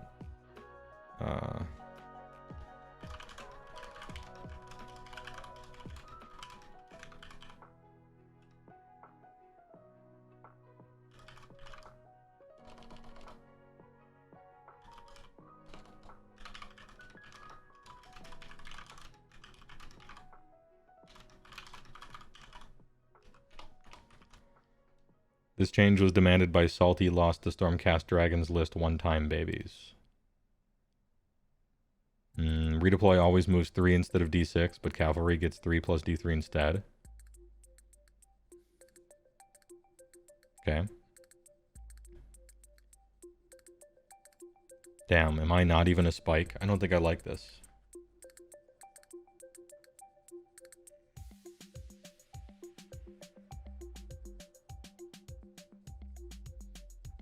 Some of the big gambler stuff you could do when you went all in and you're like, look, if I roll 5 up, I can move all the way into range of that terrain feature and rob you of desecrate their lands. And I'm in a gambling mood, let's fucking go. But now, yeah, just 3. You can or you can't. Part of the reason Redeploy wasn't insufferable to play against is because it was so random that it punished your opponent for trying to use it more often than it worked.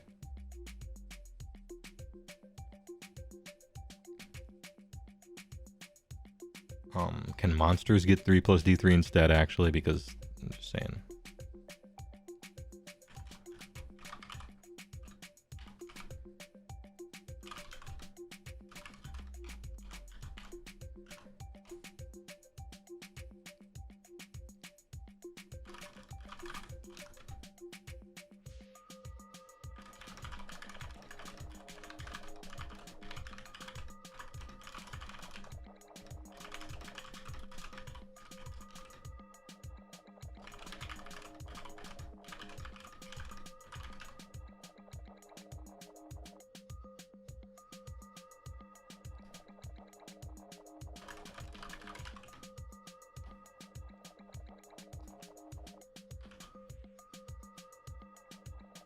It was a nice random element that could cover how badly you play. Yeah, yeah.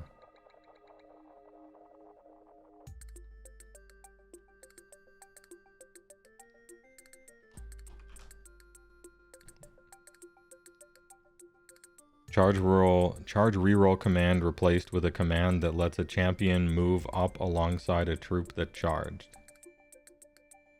No more charge rerolling command.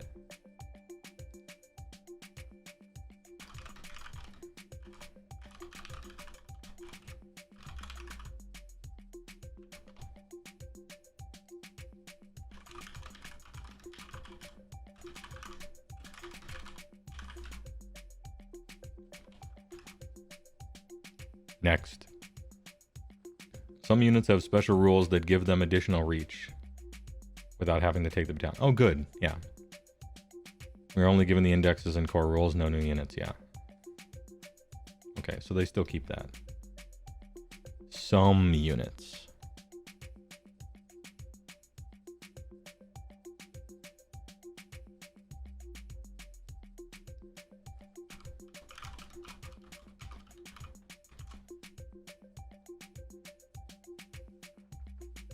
Are these rumored changes for 4th? Yeah. They're not... I don't have a good source on them, but I thought it would be good to like talk our way through them anyway, as feedback.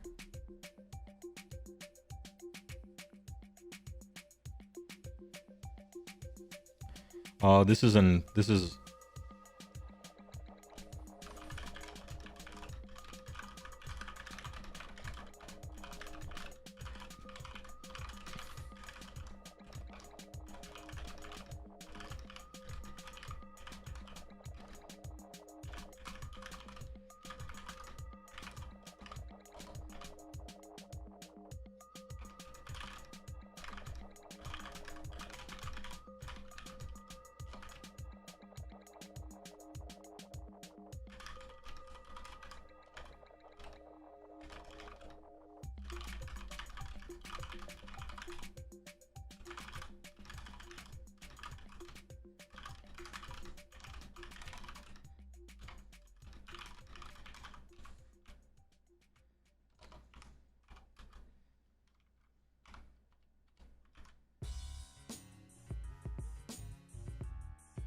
I think it buffs shooting,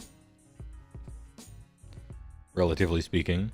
It makes fast movement even better because you can get those 3-inch range ones easier.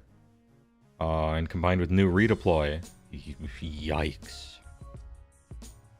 You know? Man, new automatic 3-inch redeploy is pretty brutal against no rerolling charges.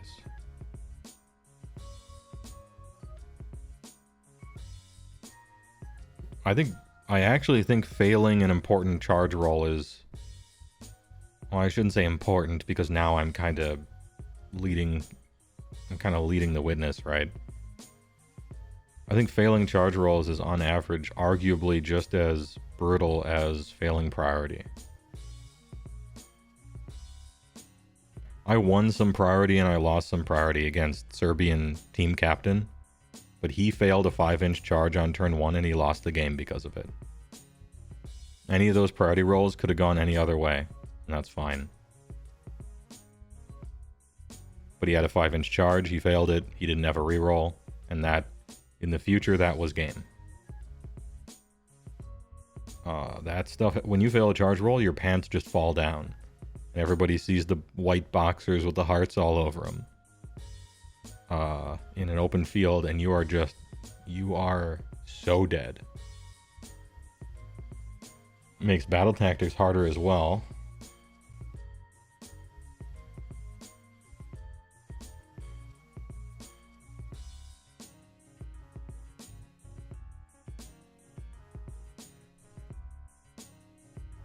Yeah, this is a bad change.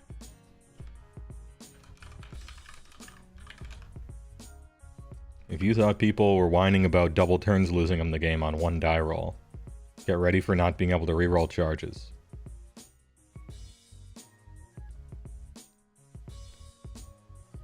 Terrain is pretty different. God damn, I don't care about terrain at all. But we'll soldier on, okay? Terrain. Mysterious terrain is mandatory in match play, but they made it more impactful. I actually don't want it to be more impactful. I just want it to go away. It's a waste of time. It's annoying. It's physically annoying in real life. I don't like rolling for each piece. I don't like writing on a stupid little piece of paper and putting it next to everything. Even if the rules actually mattered, I don't like it. And everyone in the whole world ignores it. Even competitive players ignore it. I go to a tournament, on average, in 5 rounds of a 200-person tournament, 0 of my opponents bring up rolling for mysterious terrain, because it's just a waste of time.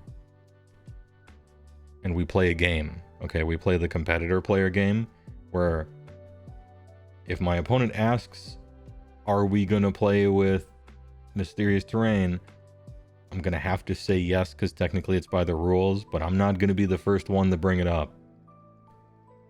And it seems like all my opponents do that as well, because none of them bring it up, and they're just like, okay, so how many drops do you have, buddy? Would you like to add 5 minutes to the length of every game?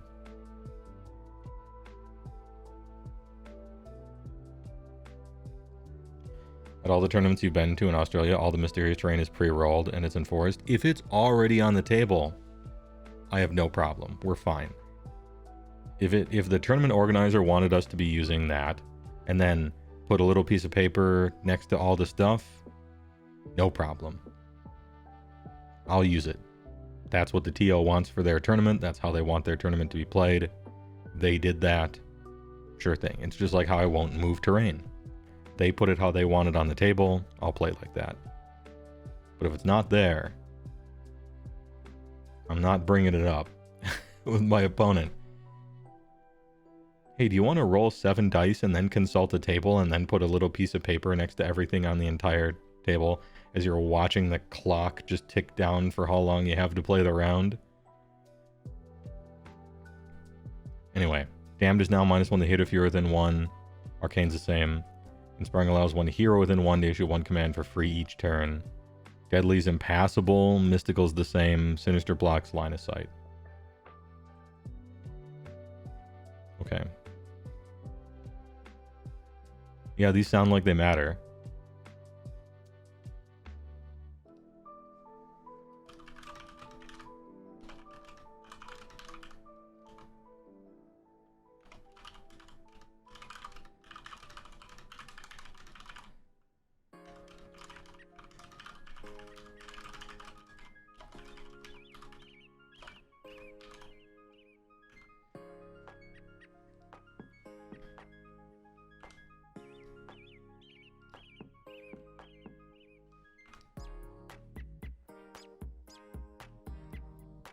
Alright, if you were looking for terrain rules to matter more, these do.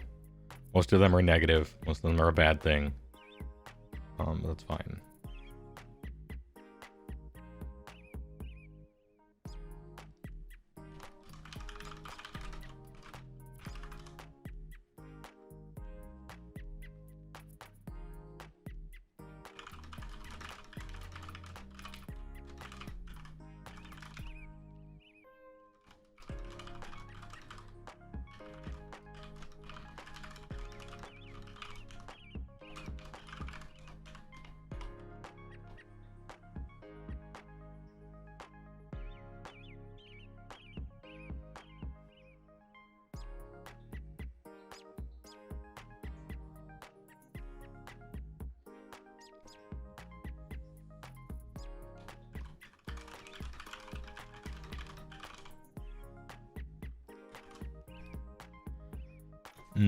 You can roll for each, or you can allow the defender to choose which rules apply to each terrain feature, but then the attacker gets to choose sides. There's a max of 2 for each rule, so you can't flood the whole board with arcane.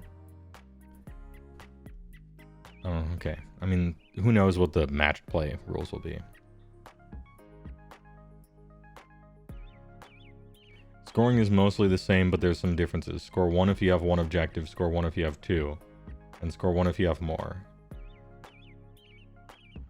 That's how it works now.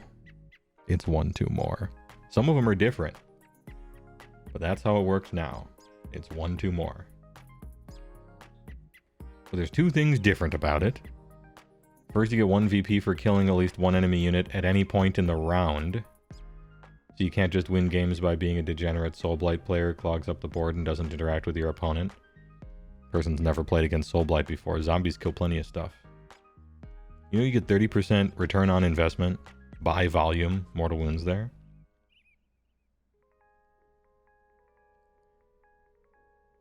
Second difference is that, I mean, Soulblight players, they will kill something in a battle round. It's not like they're not killing anything in a battle round. But okay. Person has had weird experiences in games, I think. Second difference is that army and generic battle tactics are not in the game anymore. Good.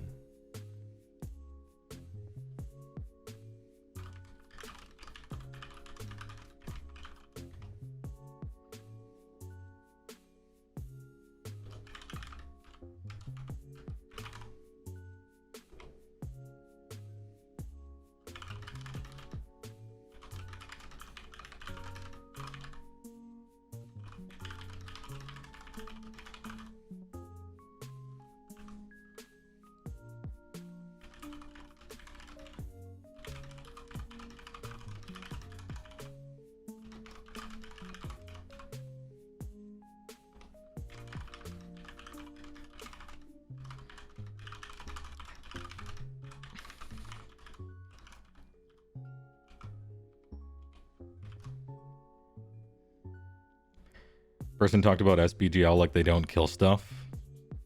Excuse me.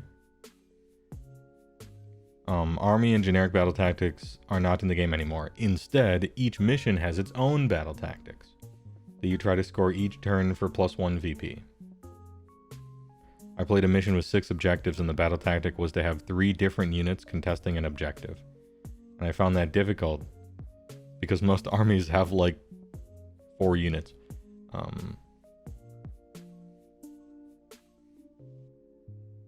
Okay.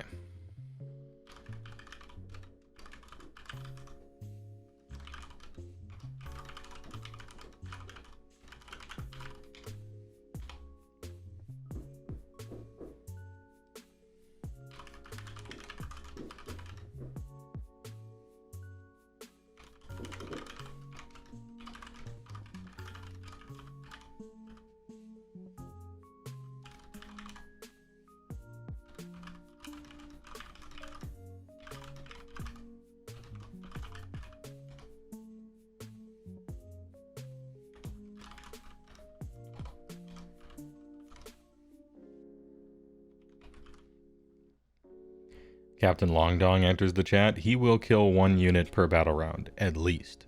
Yes. Solo. Next to a corpse cart. Casts always fight first on himself. And then just dive bombs into the center of the opponent army. Kill something on the charge. Hey, got my victory point. Next battle round, opponent has to retreat from him, otherwise they die. His turn, charge something, kill it. Hey, +1 VP. SBGL, they're gonna get those VPs.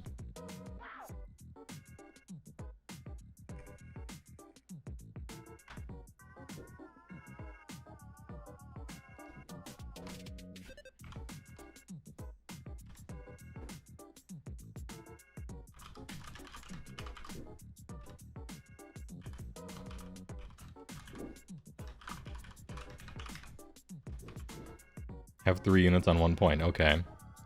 I guess I have 2 Mega Gargants and 3 Man Crushers on 1 objective. Oh no, 1's dead. I no longer even have 3 units. Thanks. Thanks for playing.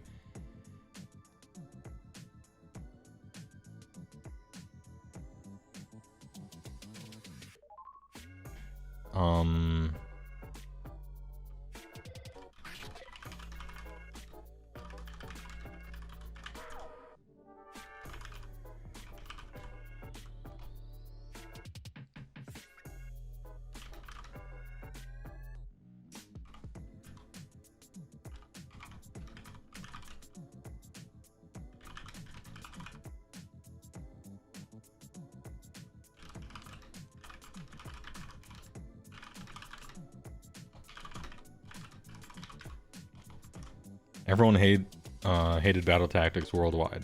1 in 2,420 people like them, who play the game more than once per week.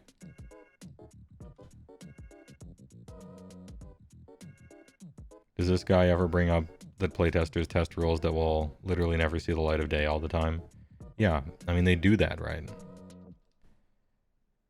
Surely they are playtesting rules that might be removed or might not end up making it in or get changed.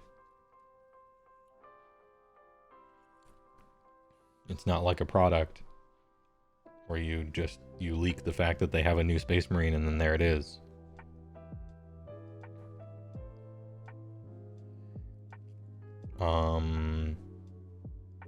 Grand strategies are pretty different now, but still picked as part of list building. Instead of just checking the state of the game when it's over, they're like a mini mission you do during the game. Good.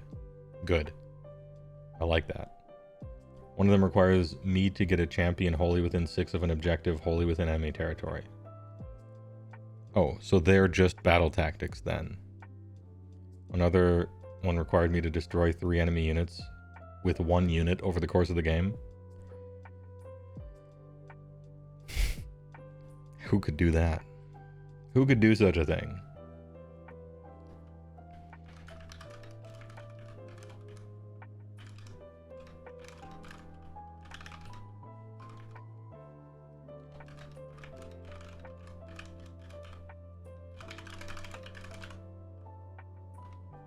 Grand strategies are basically a battle tactic you satisfy during the game. In long story short, in so many words.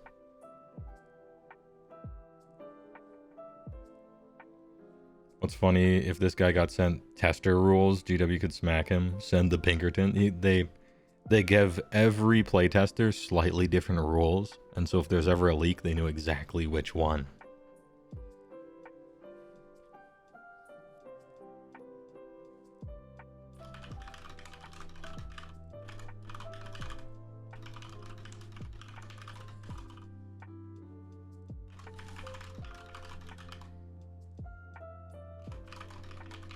I'd rather on the fly and more options.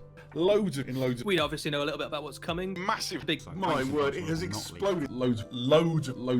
So, we're coming a bit early. We're coming a bit early. CGO Buzda, thanks for the $4.20. I love that. That was a good one. Rest in peace. He'll never announce AOS again. Red Warrior needs food badly. Oh, Red Warrior is about to die. Thanks for the meme number. Thanks for the 420. Please enjoy your meme. A little gauntlet enjoyer in chat. I appreciate it. One of the reasons people didn't use Mysterious Terrain before is that it did almost nothing. Yes, but very importantly, because it was annoying to physically do it in real life. It's not only because it didn't do anything, it's because it was annoying to roll 7 dice, look at a fucking table, get a little piece of paper and put it next to everything, and then remember it throughout the game. It was a hassle, it wasted time, and it didn't really matter. It was all 3 of those, I think, in about equal parts. There was a laziness thing to it, I'm gonna admit this. I don't do Mysterious Terrain for my AOS TTS games. Because I'm lazy. I don't want to. It's kind of a waste of time. But it's just like annoying. I don't care. I'm trying to get on with it. The games are lasting 3 hours anyway. Only Arcane matters. So it was that, but it was a few other things as well.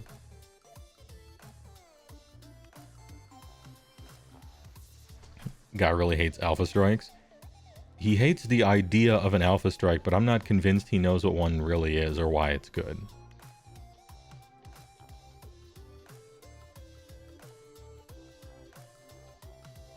Like, he keeps saying that stuff hurts Alpha Strike, and I don't agree. That's the weird part. And he thinks SBGL doesn't kill stuff, so his playtesting opponent must be playing a weird list. Damn, what a bop in the background. Kia Neen and me. Thanks for the first time chat. Most were wholly within, and if your terrain area wasn't just area, it was worthless. Yeah, and they're only 1 inch away from it. The effects basically didn't matter. This wasn't first edition where they interacted in sometimes a combo-y way with your stuff. It was just like -1 bravery if you're within 1 inch. You don't get cover unless you're wholly on the terrain anyway. No one does that. And so people just kind of avoided terrain. You don't want to stand on it. It's hard to fit all your models onto the fucking thing to be in cover anyway. And so just don't bother. It slows your own movement. It hampers you.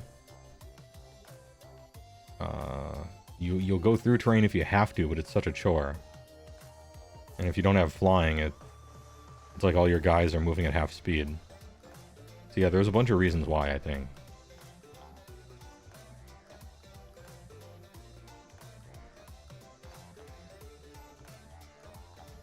The only meaningful ones were damned in Arcane, so 2/3 are basically useless. It's really been fun so far. I think people will use these rules. It really weakens Alpha Strikes when you can designate some terrain as impassable. And shooting is much more balanced when you can guarantee blocking sight from some terrain features. Yeah, but they're like random, right? I guess sometimes defending player gets to pick and sometimes they're random, but yeah. Good Alpha Strike flies. This won't. They're fine. Cover works the same as it does now. That's too bad. I was hoping it wouldn't be wholly within the terrain.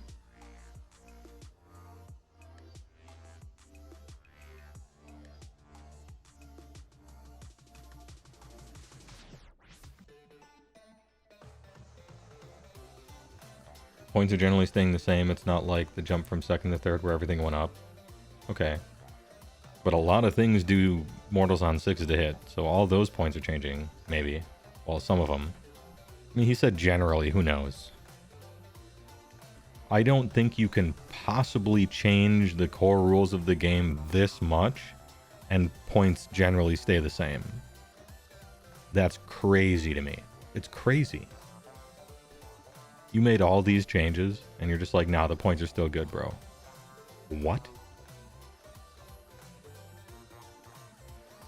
But why? How?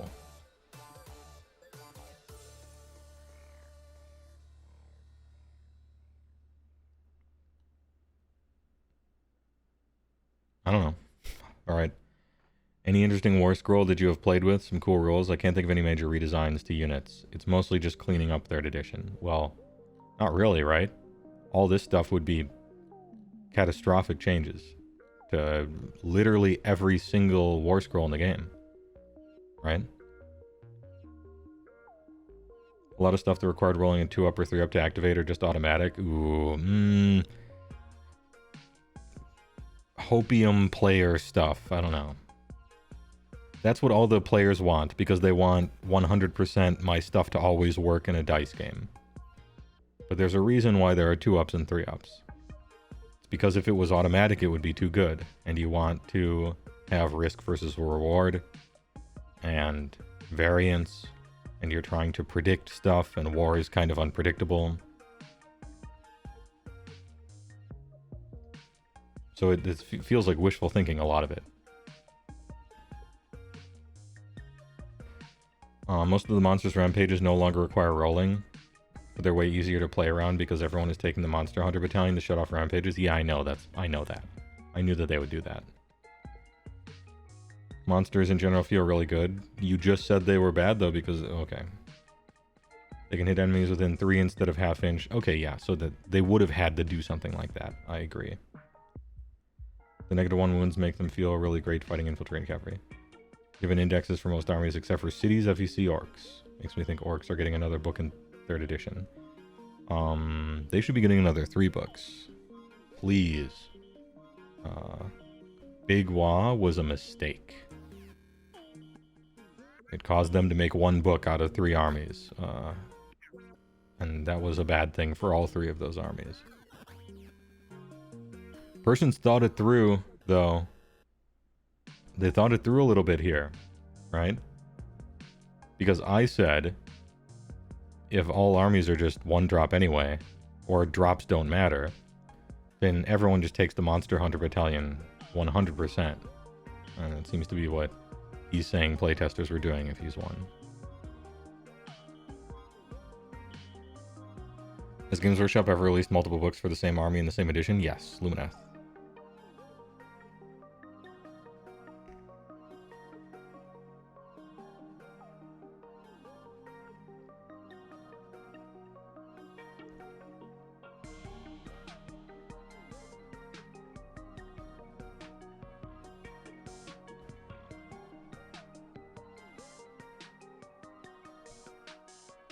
Wasn't that just adding rules and not changing it, though? That's what Games Workshop calls a new battle tome.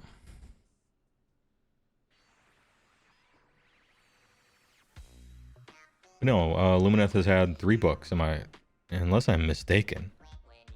They had 3 books and a Broken Realms, or was it just 2 books and a Broken Realms?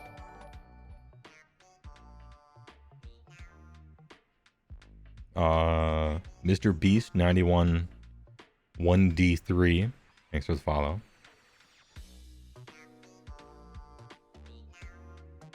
Although they double released Doc as well, 2 times in 2nd edition. Oh, that's right. It was 2 in a BR, not 3 in a BR. Original tome BR editions, then the next tome added all the BR stuff in to combine it all. Okay. I think I'll count BR editions. Right? Original book, and then a whole bunch of extra stuff. That's a 2nd book.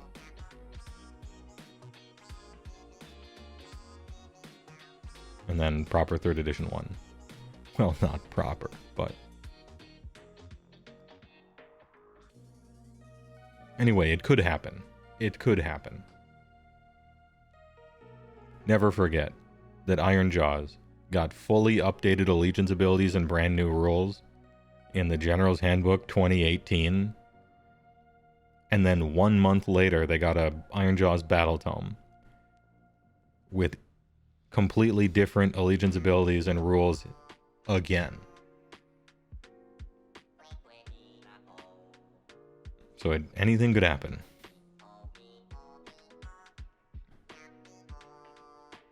I think it was 2018. I don't know. It was one of those years.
a lot of these...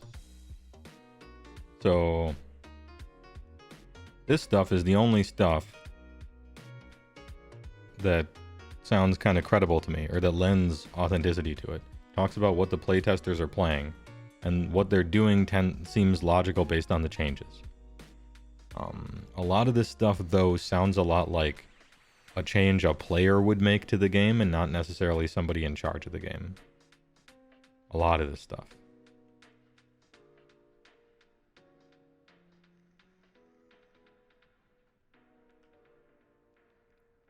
Let's summarize. Indexes for rules right away. Good. That's what you should do. 6th hit no longer proc mortal wounds. Bad change for no reason. Charged mortal wounds are now normal wounds that can be saved. Bad change for no reason. No more weapon range. Good change. Everyone liked that. As long as there's some reasonable issue for the polearm stuff. It seems that everything can only fight in one rank. Don't like that. Some units can fight in 2 ranks, like those with long reach, or polearms, or spears or something. So you still have the long reach if you have the weapon that's supposed to be long reach. Makes perfect sense. It reduces a little bit of skill expression, so I don't like that. And monsters have to be like, and heroes and stuff probably have to be like 3 inches or something like that. So, as long as they handle this right, it's a great change. One big massive hero phase, just immense. I think I'm ready to say bad change, because it's a change, as far as I can see, for basically no reason. That has infinite knockdown, like infinite cascading primary, secondary, and tertiary implications and changes and domino effects that have to happen. And for what? Like, what is it fixing? I don't even know what it's... He mentioned spell damage armies can't double as hard. Yeah, but only like 3 armies in the game do that. So if you think they double too hard, then change their rules. It's a solution. It's an incredibly complicated solution in search of a problem, to me. So I guess I'm ready to say bad change on this one. 10,000 man hours of work to end up where? I don't know. Which is a huge waste of time. Spells have shorter ranges. Spells are less fun. I guess bad change? I don't know. Like, I thought spells had plenty short ranges already. Making them shorter seems less fun. Winner of the roll must go first. Bad change. Terrifically bad change. Just a terrible change. Really bad. But here's my copium. This is just the core rules. You know, the core rules of the game technically have you roll to see who goes first, which is bad, by the way. But the real rules of the game, the one, you know, that you use if you want like a good game, is matched play. And you don't roll in that, because that's dumb. So, you know, maybe the core rules still say the winner of the roll has to go first, and all the competitive players and people who like a better game get to continue ignoring that because the match play rules are better. So keep that in mind. But, you know, if match play has to do this crap too, very, very bad change. Like ruinous, even. It turns the game... It makes the game like 30% more what all the bad players say it is with priority. Battalions are all unified with extra effects. Good. That's good. Battle Regiment was good and the rest of them were crap. The extra enhancement one was okay, but the other ones are like super shit. So giving people a reason to take them is good, so that there's a bunch of Battle Regiment stuff like here's a Battalion one, here's a Fight in 2 ranks, here's a Sniper one. Here's one that literally everyone will take so that I can never fucking roar again in the entirety of 4th edition. Can't wait to play against that. Anyway, which means that there's, you know, picks and counter picks. There's some skill expression there. So it's probably a good thing. Infantry and cavalry and reinforcements. This one was unclear, and I don't really know what it was doing or trying to do, because I don't think anything changes with it. Nobody was double reinforcing non-infantry battle line anyway, for any reason that we could think of. So I don't know what they're trying to do. No talk of coherency at all. Strange. No more lookout, sir. Don't care. Heroic actions. Finest hour is gone. Sad, actually. Less skill expression. I liked calling it best day ever. I thought that was fun. It gave you something to do. Even though you knew you were screwed, you could at least do this. If you're going...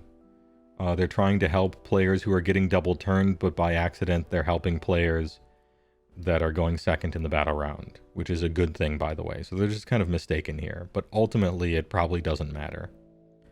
Auto unbind, OP, over fucking powered.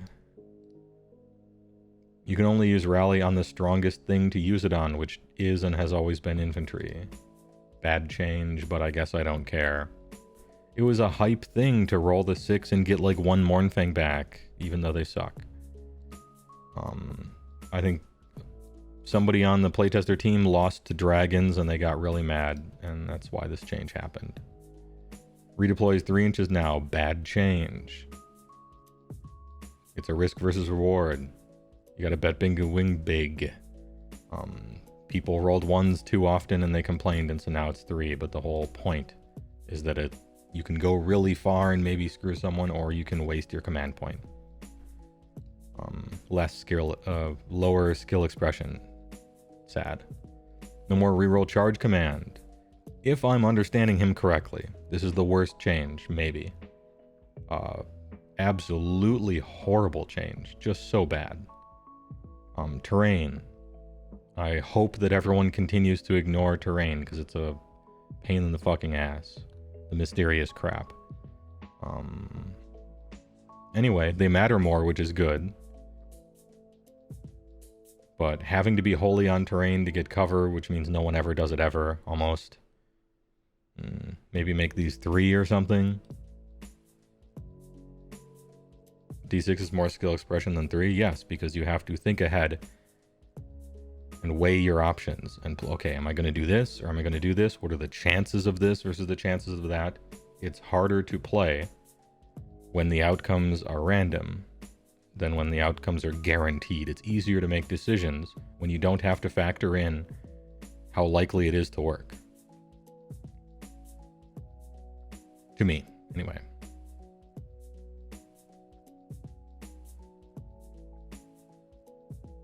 It's like bet sizing in poker, right?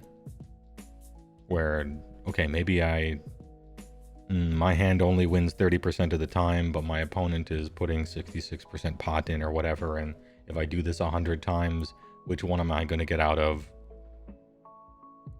Skill expression is not always good, to be clear. Which is why, like, sometimes I'm like, skill expression is increased, even though I don't like the change. Skill expression is decreased, even though I do like the change, so on and so forth. But, yeah. If the game was you go, I go, instead of priority, it'd be way easier to play. You only have to think about one permutation going forward, instead of it diverging every time into a matrices or something like that. Math words. I don't play math, okay? I don't play the math game. Pretend I said something smart. D6 damage is more skill expression than 3. Now that sucks. I don't think you can make too many decisions based around that. You know what? I would say yes, it is. D6 damage is more skill expression than 3. Because when you're choosing to split your attacks, it's harder to make the decision when you have D6 damage.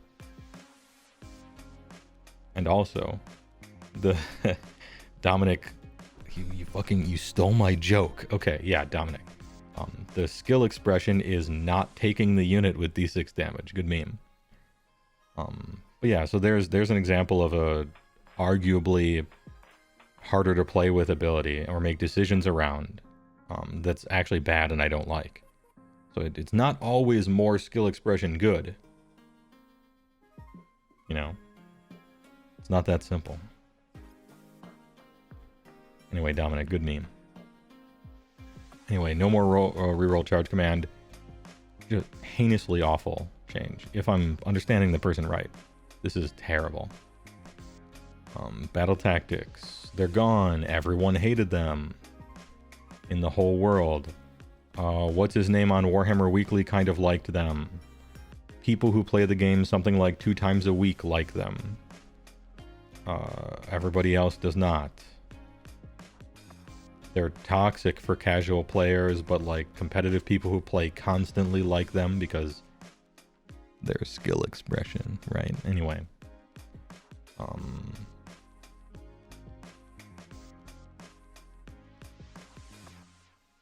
Grand strategies are basically a BT satisfied during the time. Oh, good change. There's a good change. So we have 2 good changes so far. And only bad changes for the rest of it. Nice. Playing old book corn is how you win games. Yeah, I usually win my games on points, not on concessions, generally. Even as Beast Claw, which is kind of surprising. Maybe it's 50-50, I don't know. Amongst my wins that you guys watched on stream, how often is it opponent just like gives up on Battle Round 3, or like how often is it we're at the bottom of Battle Round 4 or something and we're thinking about how many points I could have, and then like, okay.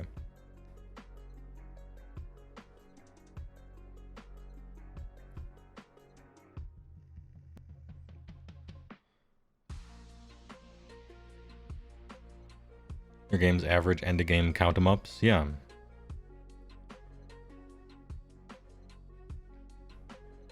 Sounds like the battle tactics are getting harder.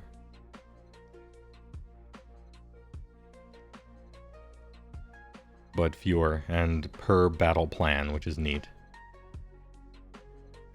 I think it's better to have them on the battle plan than in the army book.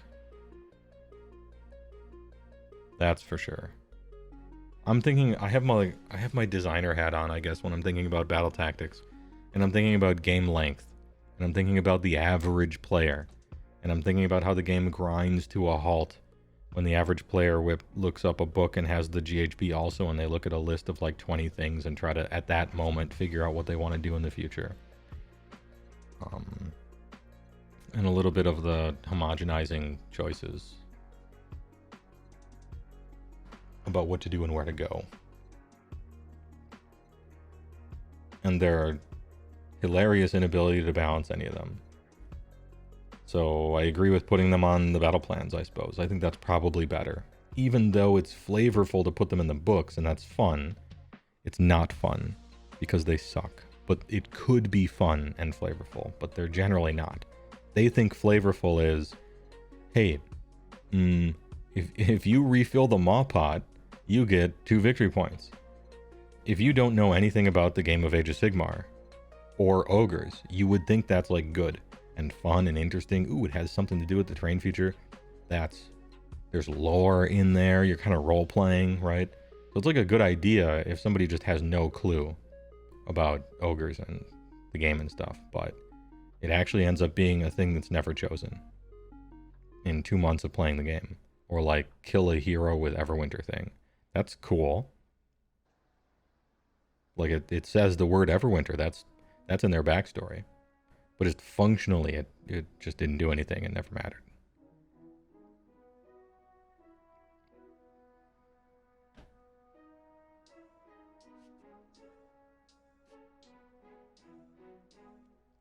The one example of BT they gave makes it, we are certain that some armies legit cannot win. Yeah. The one was have 3 entire units on 1 point in a 6 objective battle plan. To a lesser degree Beast Claw, and to a much greater degree SOB. It looks like they have if this is true, They still haven't figured out the how do we make battle tactics and seasonal stuff so that SOB has any shot in hell of actually playing the fucking game. Yikes. Now, I think I'll be more okay than SOB will, because if I can't score those points, I do have the option of trying to kill stuff. And they kinda don't. I mean, they do, but, you know. Imagine the legendary meme of killing a hero with Everwinter and actually taking it. I tried to in one game, but I forgot it was hero only.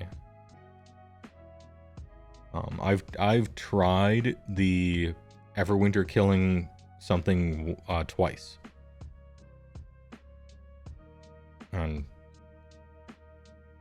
legitimately tried. Not like I almost tried and then I looked it up and it turns out you can't. The first time I failed the roll, and the second time I passed the roll and only rolled 1 for the D3 mortal wounds, and the dude had 2 life left, and then just for like an extra kick in the dirt, he rolled his 6-up ward and got it.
I'm not going to say the charge mortal wounds one because that's personal. I'm thinking about the whole game here.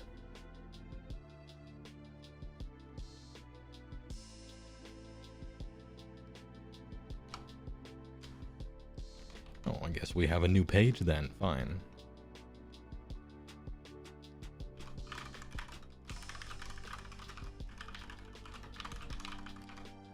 Worst changes award, random first turn, no reroll charges, shorter spell ranges, the boondoggle of hero phase.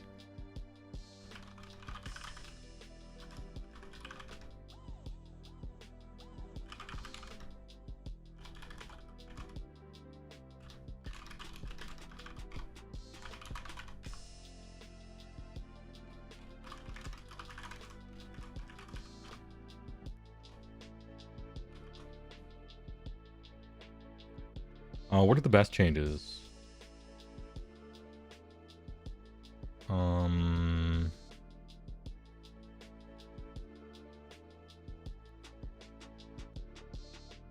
on, I'm looking for a good change.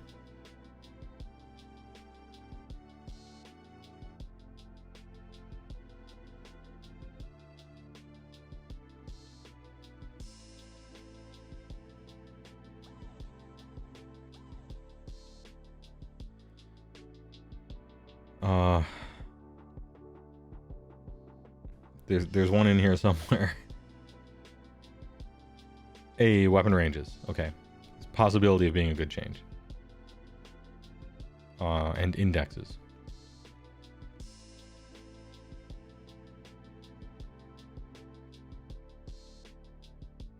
What if we got rid of one drop entirely? Then who goes first would be random, which is bad.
Well, he didn't say good Alpha Strike. He didn't say good Alpha Strike.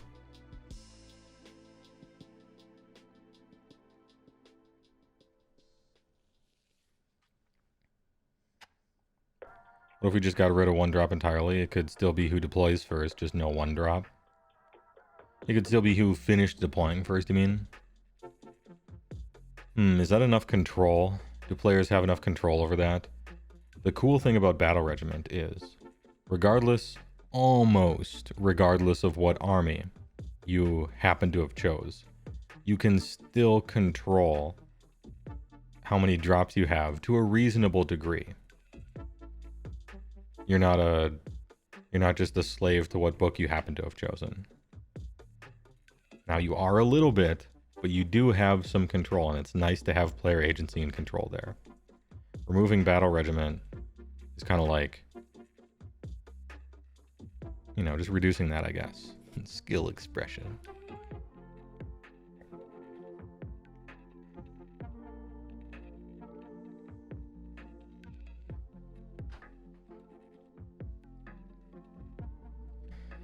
With the charge damage change, they might actually let the Stonehorn weapon profiles not be dog shit outside of the Frost Spear. They will copy and paste them for the 8th year in a row, and you can quote me on that. They think D6 attacks, D3 damage is like fucking fun. I don't know. Look, I have as much hopium as you can possibly have, but pain dio, yeah. Skill issue dio. Are you doing this run through the leak under the assumption of it being hypothetically true? No. I thought it could spark a greater conversation. We could go over it and talk about the implications of all of it, point out parts of it we thought were suspicious. I have no source on this. I have no verification at all. It's a complete dude trust me.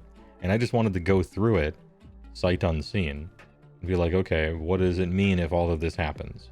Are they good and bad? Are they suspicious? You know, what do we didn't even talk about what we want to see, which is a whole nother conversation. We didn't even talk about what we want to see. We could do that too. I mean, all this shit could be, all this stuff I think is possible for Games Workshop to do. You know, it's possible for them to make this many absolutely just brain damaged changes to the game. It's possible. They've proven that they can be really bad, right? But then also remember, as always, that this is the core rules. Core rules got some stupid shit in it that when matched play takes over, they're like, okay, let's have a real game, all right, where you don't just random to see who goes first.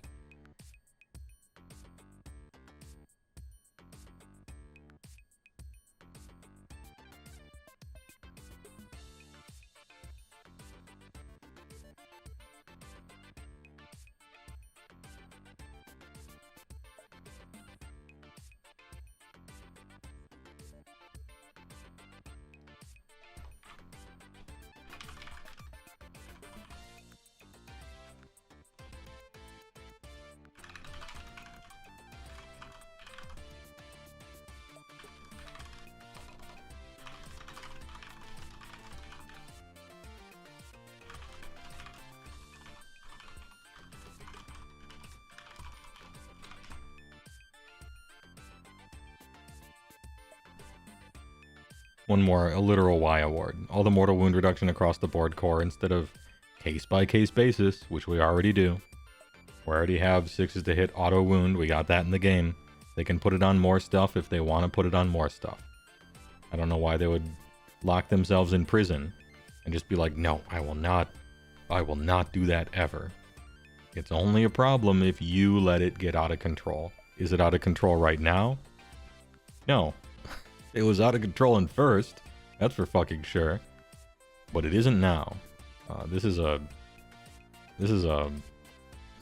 player is mad on Facebook change to Age of Sigmar.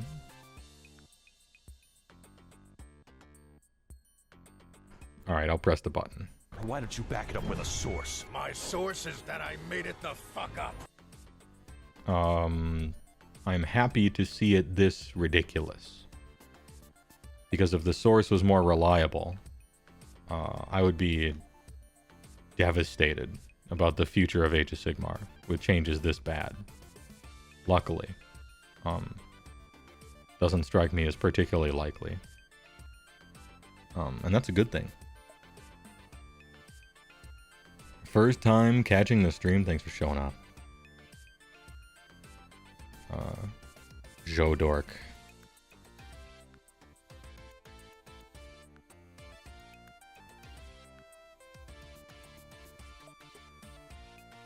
One big true about GW is that they're kind of forced to make changes just for the sake of it. I don't know. I don't know. I bet they feel like it. Or I bet it can feel like they need to. But I don't know if they actually do.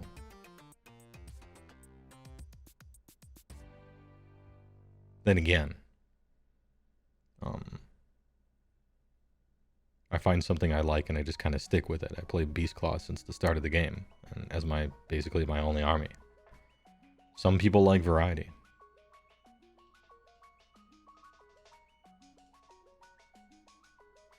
And this is a game where people are not buying the GHB, first of all, because it's fucking expensive. But secondly, because they can only play it for 6 months. They play once a month, maybe, the average player who plays the game.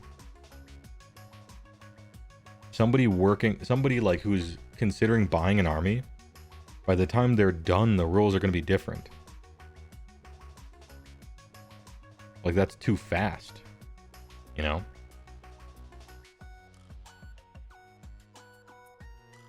So I don't know. This is like a game where everything is slow. People are slow to build armies and collect them and paint them and buy them and change their stuff. The metagame is glacial compared to Magic the Gathering. Like, you hear a hot tip and you think people are going to play something next weekend because a new card just came out. And you go there and 40% of the player base is playing that card. And then the next tournament, the week later, the counter pick to that is instantly already saturating the metagame.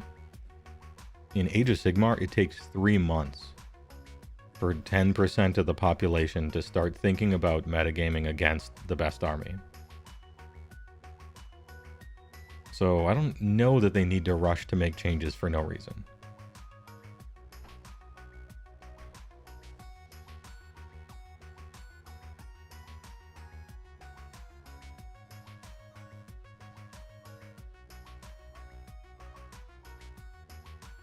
GHB should be free updates via PDF. Yeah, and my hats should be free. And yet, I ask for $3 extra for them. Is that the FAQ's fault? No, the FAQ's fault is usually for people who get a battle tome that has supposedly been playtested, and they buy a model that is good, and 3 weeks later it is trash. Like they got the Tsar Harvester. That's the FAQ's fault. The 6-month thing is just the ebb and flow of the metagame and them shaking it up a little bit with GHBs. Yeah, like the Skull Cannon before it and the Thunder is before that. Same as it ever was. It's also weird when it's a unit that wasn't actually, like, crazy. Skull Cannons weren't crazy. Gothazar Harvester wasn't crazy. You know, think of the top 5 craziest, most obviously going to get FAQ'd units from OBR and SBGL. None of them were touched. So, I don't know. Weird.